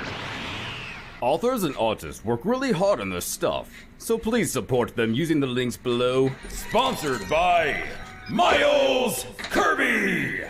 What's up, everybody? Dragon Ball Kami is a very thorough fan series by Dave X, who I wish would release more of his work in English. He has a very unique style that I'm completely in love with. But if you happen to speak French, let me know what you think of his original series versus Memory. And you may remember, if you've been around here for a while, I covered bits of this series a while back, but this will be a totally new revamp done in the current format. It's also important to note that this series was made before Super, so if I were to guess, it's probably right after Z ended, given everybody's age. And if the thumbnail didn't give it away, it covers the very early years of Pan, Brawl, and a few newcomers, as they train to become the next generation of heroes. Once again, we have the Dragon Ball Guy 75 to thank for most of the translation of this series, and he tells me, author of Unguarded, Lady Tigre helped him out a lot with that. So give both of them and Dave X a follow on Twitter using the links below. Long ago, thousands of miles away from the city, somewhere in the mountains, begins our new story. Pan finds herself at Grandpa Gohan's old house on Mount Paozu, concentrating deeply and counting to 3. She goes to lift a giant log, but a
Jupiter may be the biggest planet in the solar system, but its days are numbered. Because today, we're using Earth's biggest, baddest bombs to blow the gas giant into oblivion. How many nukes would you need to do the job? What obstacles would these rocket-bound bombs encounter on the way? And would one nuclear explosion ignite the entire planet? This is What If, and here's what would happen if we nuked Jupiter. Nuclear weapons are so powerful that even the low-yield versions, like those dropped on Japan by the United States in World War II, have the explosive equivalent of 15 to 20 kilotons of dynamite each. What makes them so volatile is that they harness the intense energy-releasing power of nuclear fission or fusion. These are the same processes that happen in our very own sun. So be careful when moving these things out to Jupiter. One false move and you could be incinerated by a fireball as hot as the center of the sun.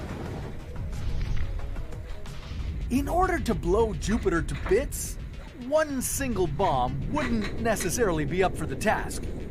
Good thing for this scenario that there are a lot of nuclear weapons on Earth. Maybe the safest plan would be getting them all off our planet anyway. Given the top-secret nature of military activities, it's hard to know the exact number, but estimates put the global arsenal at about 12,700, with the United States and Russia battling for top spot with 5,500 to 6,000 weapons each. Okay, there's no use in delaying. Let's get these rockets off Earth as fast as possible. The distance between Earth and Jupiter fluctuates from about 590 million to 970 million kilometers. In the past, missions like the Galileo space probe took nearly 5 years to make the journey to the gas giant. But our rockets wouldn't take this long. Galileo had to be slow enough to enter Jupiter's orbit. We just need to hit the planet head on, so you'd only be looking at about 550 to 650 days to get the job done. You shouldn't be too reckless and speedy, though. You don't want to nuke something else by accident. Now, bypassing the Moon and Mars would be easy enough, but getting safely through the asteroid belt would be like navigating a minefield. There are millions of asteroids riddled between Mars and Jupiter, and while the average distance between them is a not-so-worrisome 966,000 kilometers, sometimes it can still get a little cramped in there. And Jupiter is partly to blame for this. The planet's massive gravitational influence causes many of these to group into clusters known as families.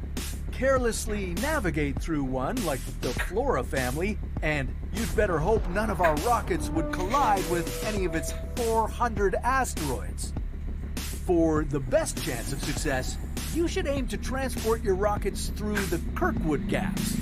These are nearly asteroid-free regions in the belt, because you'd hate to see all of our planet's nukes detonate themselves in a blinding chain reaction before reaching our target.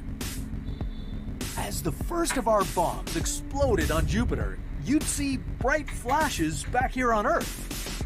Just like when the Shoemaker-Levy 9 comet slammed into Jupiter in 1994. But that only released 5% as much energy as the Tsar Bomba, the largest bomb ever created. So with thousands of our nuclear bombs, Jupiter's days would have to be numbered, right? Well, not exactly. Even though our nukes could produce an explosion hotter than the sun, this wouldn't cause all the hydrogen on Jupiter to ignite. It just isn't dense enough to sustain nuclear fusion. And even if every bomb was detonated, Jupiter wouldn't blow up completely either. In order to do that, we'd need to unleash as much energy as the sun releases over 160 years. All at once. And for that highly energetic result, about 1 billion nukes would be required. Somewhat more than the 12,700 in our arsenal. To build that many bombs, you'd need a combined mass of material that would almost be twice that of the largest moon in the solar system, Jupiter's Ganymede. No small feat, since it's bigger than Pluto and Mercury.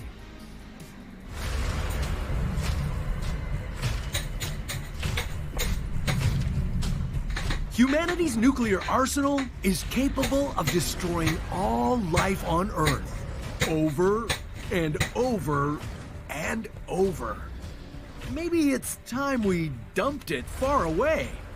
Now, we might want to inhabit other planets in the future, so how about our closest star? How many nukes could we throw at the sun? What would be the price tag for this mission? And could we accidentally destroy our only source of daylight? This is What If, and here's what would happen if we nuked the sun. The sun is mainly made of hydrogen and helium. The temperatures and pressures at its center are extremely high. So high that the hydrogen atoms fuse together and become helium. That process releases enormous amounts of energy that powers the sun. It's known as fusion. And you know what else uses fusion to power up? Yeah, that's right. Most modern nuclear weapons get their destructive energy from fusing hydrogen isotopes. This is why they're often called hydrogen bombs or fusion bombs. Around 5 billion years from now, the sun will run out of hydrogen and die. A dead sun is terrible news for Earth because we will die along with the star. Now, if humans managed to stick around for that long, we would be scrambling for ways to keep the sun fueled and running.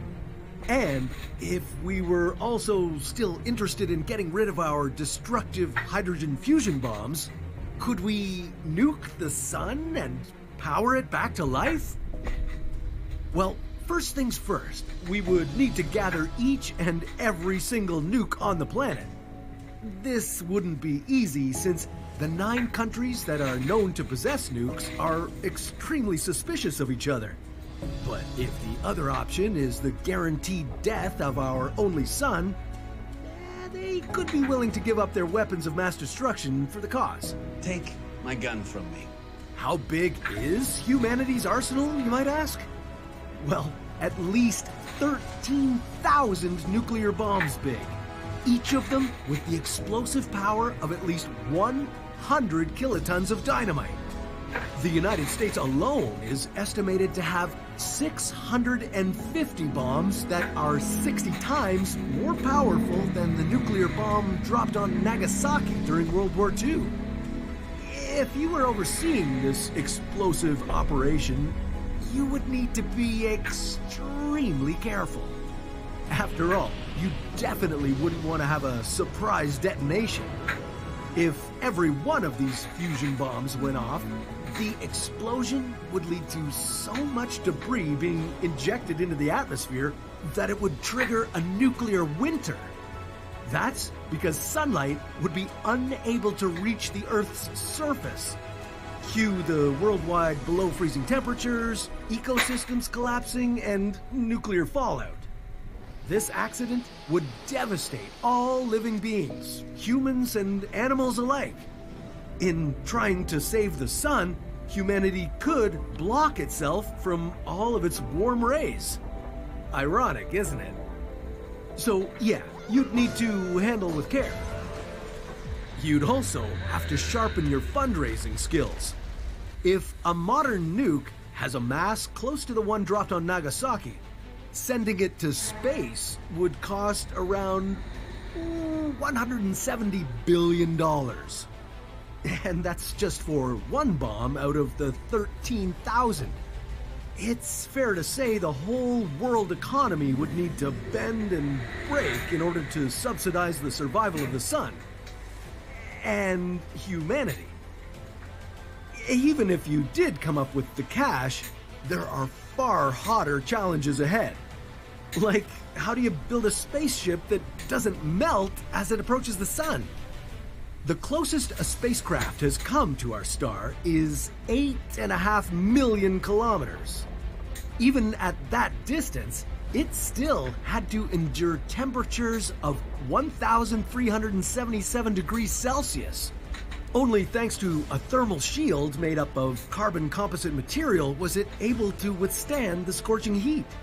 However we send our hydrogen bombs into space, it will have to incorporate a much improved version of this protection system. So add that to the bill. And there would still be a mountain of remaining technical obstacles, like finding the safest location to launch the nukes into space, or developing the technology that will allow us to monitor and control them from such a massive distance. But let's say you manage to do it. All our nukes are in orbit and within launching distance to the sun. This is it. You send the order to fire all the hydrogen bombs into our hydrogen-fueled star. Now, you wait to see how it begins to recharge. Just a little longer. A little longer. And nothing seems to happen. The anchor of our solar system continues to die. But how? Well, as colossal as the power of our 13,000 nukes might seem, this punch is nothing compared to what the sun is packing. Right now, our star emits over 70 million times more energy per second than all of our nuclear weapons combined. Even if it were running out of hydrogen to fuse into helium, throwing our hydrogen bombs at it to feed it would be like throwing a box of matches into a forest fire. You'd barely make a dent in the blaze. Yeah, that's a bummer, but at least you didn't destroy what little remains of our decaying sun. If that was your intent, you'd need something with a lot more firepower. Meet the antimatter bomb. When the Big Bang created the universe, it did so with an equal amount of matter and antimatter. Matter is what you, the Earth, the Sun, and most things are made of. Antimatter, on the other hand, is composed of subatomic particles with properties opposite to those of normal matter. Put a little simpler, it's the inverse of matter. When a particle of matter collides with an antiparticle of antimatter, they annihilate each other in a flash of energy. If enough of those two camps came in contact with each other, it would lead to a massive explosion, also known as an antimatter bomb. But here's the catch. Antimatter is incredibly rare. If you pooled together all the antimatter on the planet, you'd end up with only around 20 nanograms. A single nanogram is only 1/1000th of a gram. That is so little that even if it were combined with matter, you wouldn't even have enough energy to boil a cup of tea. Now, you could produce more antimatter, but that would cost you at least $2.7 quadrillion for just 1 gram. And remember, we're here to save the sun, not destroy it. Today, we're dropping a big bomb into the deepest part of the ocean. So grab a surfboard and get ready to hang 10 on the waves of a massive nuclear tsunami.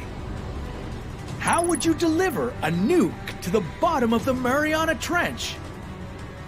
What would this underwater explosion be like? And what kind of destruction would it cause? This is What If, and here's what would happen if we nuked the Mariana Trench. Welcome to the deepest, darkest depths of the ocean. The Mariana Trench is located in the western Pacific Ocean, just 360 kilometers away from the island of Guam. You'll be traveling down 11 kilometers to Challenger Deep, the deepest point of the trench.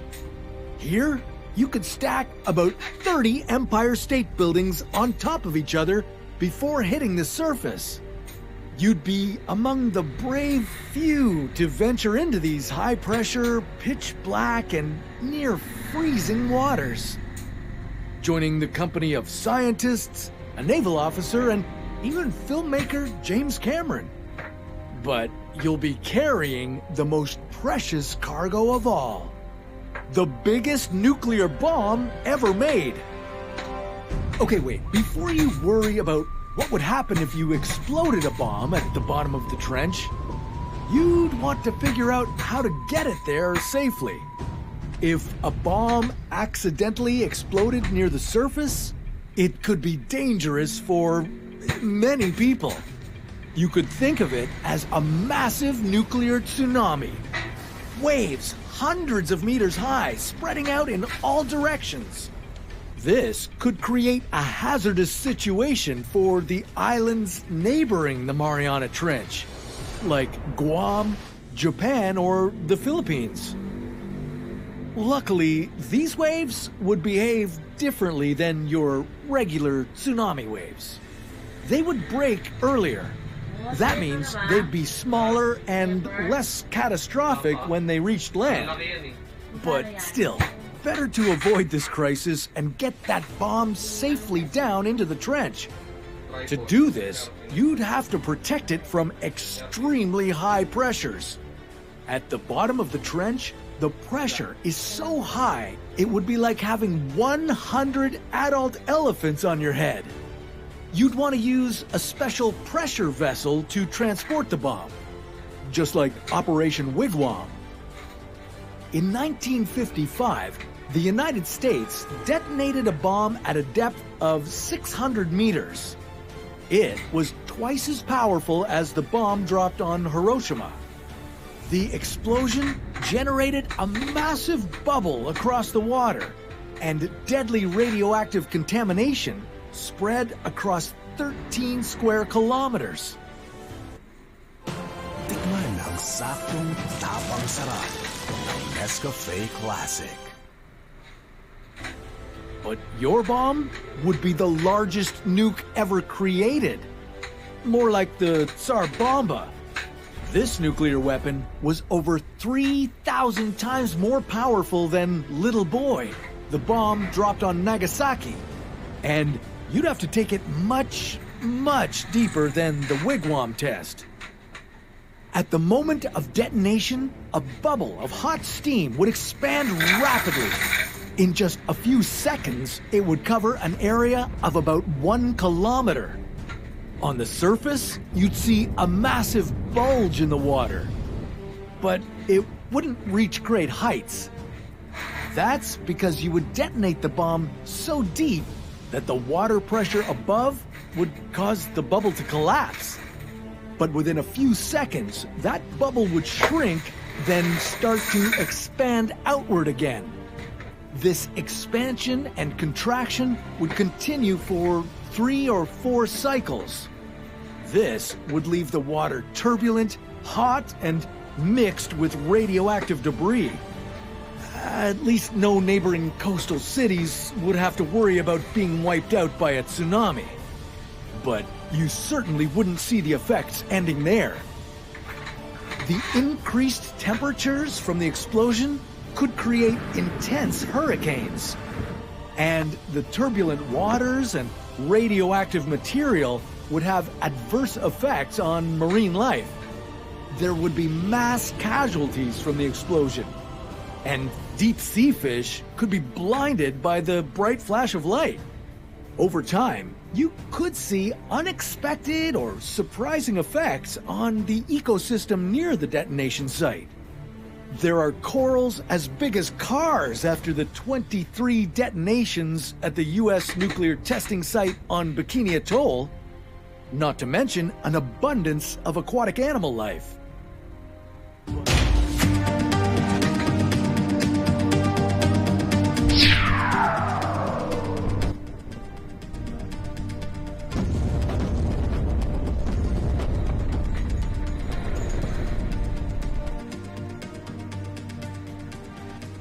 One day, Mars could look like this, allowing humans to comfortably live on the planet. All we'd need to do is to terraform it. But how? Well, we could nuke it. Would dropping nukes on Mars make it easier to live there? This is What If, and here's what would happen if we nuked Mars. Believe it or not, this is something scientists have considered for decades. Elon Musk of SpaceX seems to think that nuking Mars might be one of the best and quickest options to make it a place where humans could live. The idea is that we would explode thermonuclear bombs in the sky over the planet's 2 poles. This would heat up the ice caps and release carbon dioxide and water from the poles. Then the greenhouse effect would take place. It would heat up the whole planet, making the surface more habitable. So this all sounds super quick and easy. Why haven't we done this yet? It's because there's a high chance that nuking Mars might not work out the way we want it to. There are many things that could go wrong with this plan. The first problem is it's all just theory, and the theory could be wrong. That's because Mars has been losing its atmosphere for a long time. Earth's atmosphere is almost 100 times thicker than Mars's, and if we're going to live on Mars, it needs a thicker atmosphere. Some scientists think that we could release CO2 from the North and South poles, and this could make Mars's atmosphere more like Earth's. But a 2018 study published in Nature Astronomy found that even if the nukes are successful, it would only increase Mars's atmosphere to 7% of what Earth has. Even if we create more carbon dioxide in Mars's atmosphere, it still wouldn't be nearly enough to heat the planet. And the planet could seriously use more heat, since its current temperature averages around minus 63 degrees. And it would take decades for the red planet to warm up, even after it gained the extra CO2. So, in theory, this could delay humans from ever landing on Mars. Not only that, but this assumes that dropping thermonuclear bombs on the planet would go perfectly. Keep in mind, these are nukes. You know, the things that destroy entire cities. In fact, the bombs we'd use on Mars would be 1,000 times stronger than the ones used in World War II. If a bomb exploded on the planet's surface instead of up in the atmosphere, some severe damage would occur. Not only would it completely destroy parts of the planet's surface, it would also cause even more radiation, another thing that would delay us from ever settling on Mars. It's also very likely that instead of warming Mars, a bomb could cause a nuclear winter. This could happen from the dust and particles in the atmosphere caused by nuclear explosions. They'd almost entirely block out the sun, causing Mars to cool down even more. So, nuking Mars probably isn't the best idea. And maybe we should get some humans on the planet in its natural state before we start trying to change it.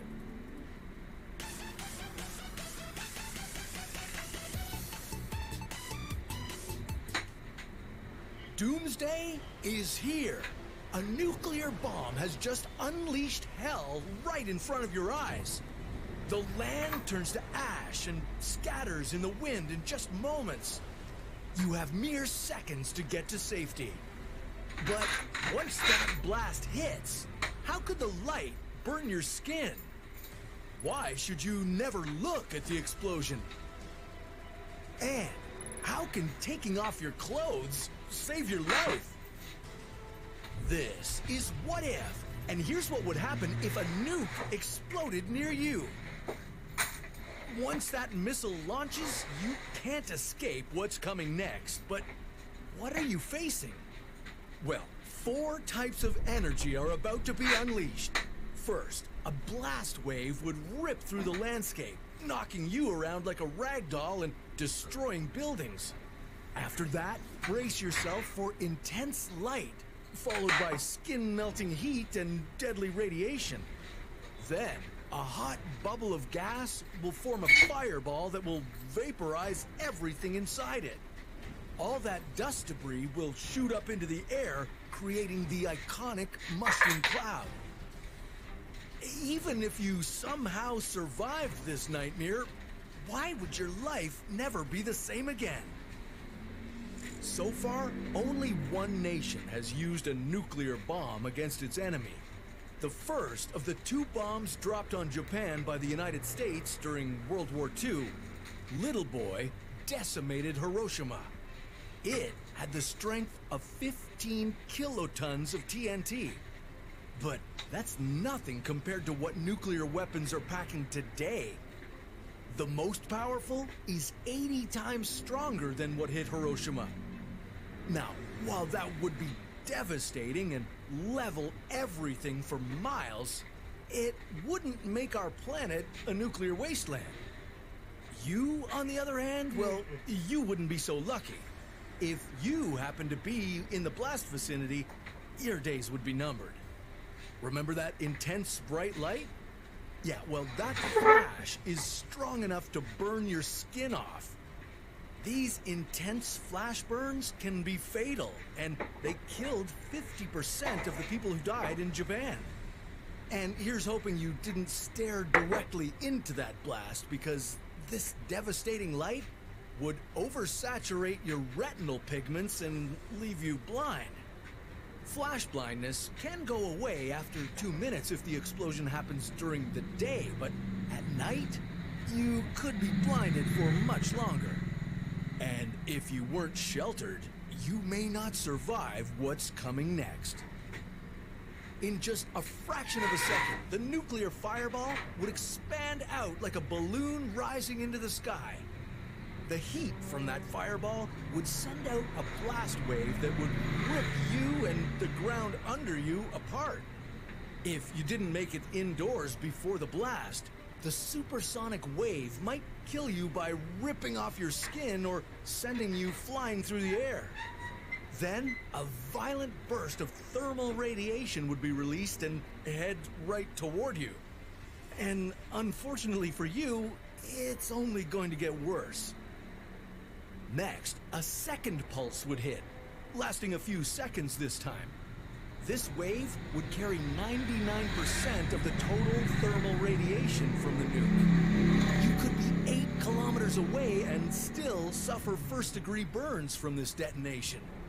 And all that would happen in a matter of moments. Then, the resulting mushroom cloud would tower above everything. So, what would you do now? Well, even if you only suffered third-degree burns, the pain would be enough to send your body into instant shock. Hospitals, if there were any left in the area, would be so overrun with other victims that you might not get treated for hours.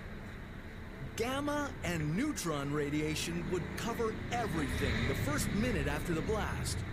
If you somehow lived through that blast wave and the fiery heat, this radiation might kill you. As the dust settles, the radioactive particles would penetrate everything, making the blast site hazardous for months, if not years. Radiation exposure could lead to brain seizures and cancer. It might even reduce the lymphocyte cells in your blood. That would increase your risk for infections. To avoid that lethal fallout, you'd have to run and hide. You'd have about 10 minutes before the radiation hits, so hustle and get to a concrete or brick building to shelter you for the next 24 hours. And you're gonna want to get naked. If you take off your radiated clothes, you could remove up to 90% of the radioactive material clinging to you, so save your modesty for another time. Now, since you've stripped down, wash yourself with soap and water to get rid of any remaining radioactive particles. Now, there probably wouldn't be any power left, but you'd have to keep the air conditioning and the fans off if there was. Otherwise, contaminated air from the outside could come in.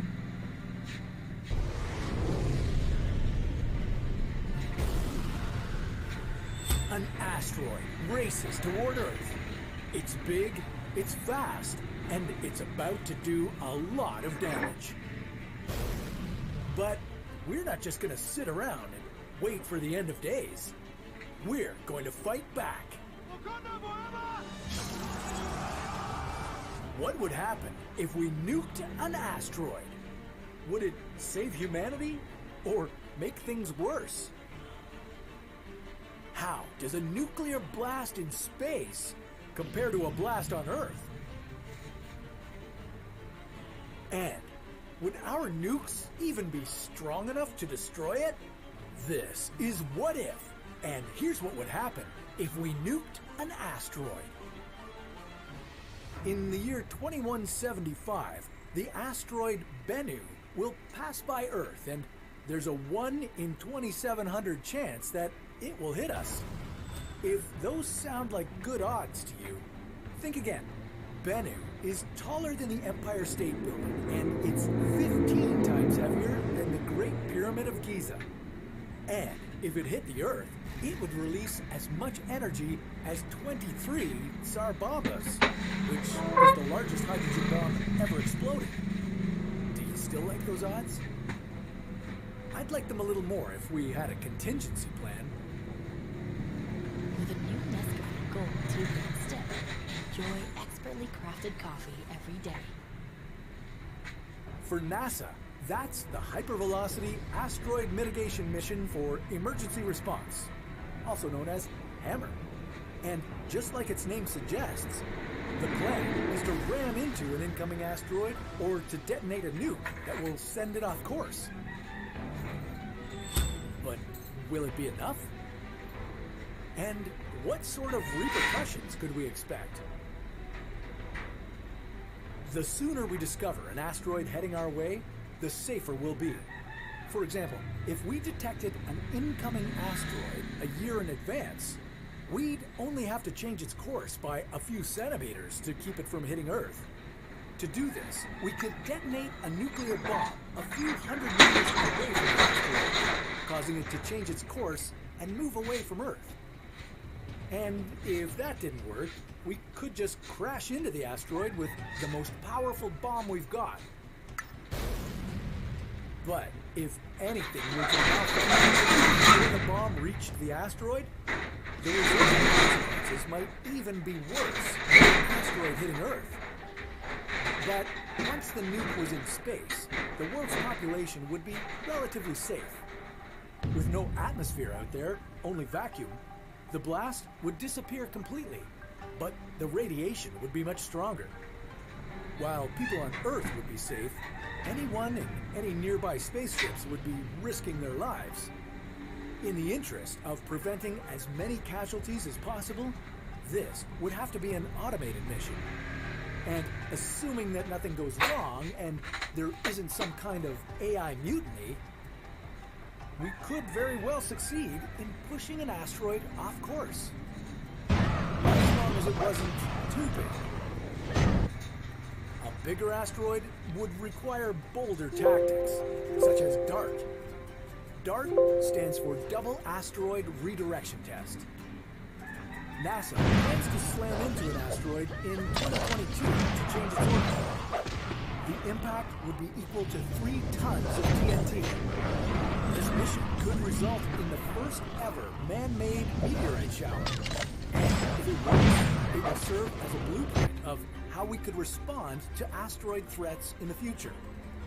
Of course, when it comes to destroying Bennu, the bomb we'll use will be at least 1,000,000 times stronger than what DART will be packing.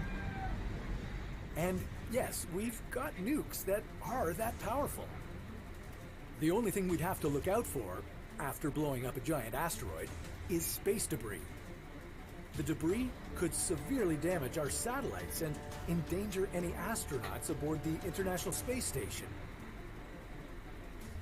And if any larger chunks of the asteroid found their way down to Earth, they could create craters up to 20 times their size. On the bright side, if the nuke exploded close enough to Earth, the radiation it emits would be distorted by our planet's magnetic field, which would probably be the prettiest light show you'd ever see. Or if you don't want to wait for a doomsday scenario, you could just take a trip up north to see the northern lights. It's crazy to think that nuking asteroids is a potential survival plan for humanity, but considering it's us against, well, pretty much anything in the infinite void of space, we have to make do with what we have. Volcanoes, the ultimate natural force of destruction. They're unforgiving, uncompromising, and unstoppable. About 1,500 volcanoes around the world are considered to be active, with more than 10% of them in the United States. Is there any way we could stop them before the destruction begins? Could we literally fight fire with fire?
Gloria!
Ikaw bahala sa sausawan.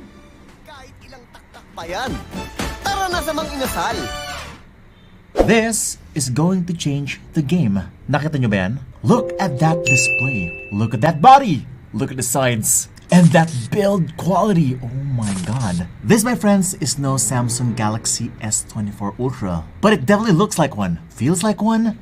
It functions like one. At maniniwala ba kayo na kay Cherry Mobile siya? This is the Cherry Aqua GR. Take note, hindi na pa siya Cherry Mobile Aqua. That is because it is now rebranded to Cherry Philippines, formerly known as the Cherry Mobile. This is probably the most insane specs for the price I have ever seen. Una-una, Dimensity 7050 processor. Almost 530,000 points Antutu benchmark, a huge 6.8-inch Full HD plus 120Hz AMOLED display. At ayun na nga, meron siyang 108 super pixel camera with 50 megapixel AI triple camera. 66 watts fast charging, all for under 12,000 pesos. Hindi lang kasi specs yung nagdala sa kanya, even yung kanyang design. Oh my god, the display, the design, the camera, everything about this phone just blows my mind. Grabe siya. Hindi ako prepared dito. Nagulat din yung mga videographers ko, editors, they were like, oh, totoo ba yan? Kasi alam nila, we have been reviewing a lot of sulit phones here in our studio. And this is the first time we're getting this kind of level of quality, premiumness, and sulitness for the price. Pero this is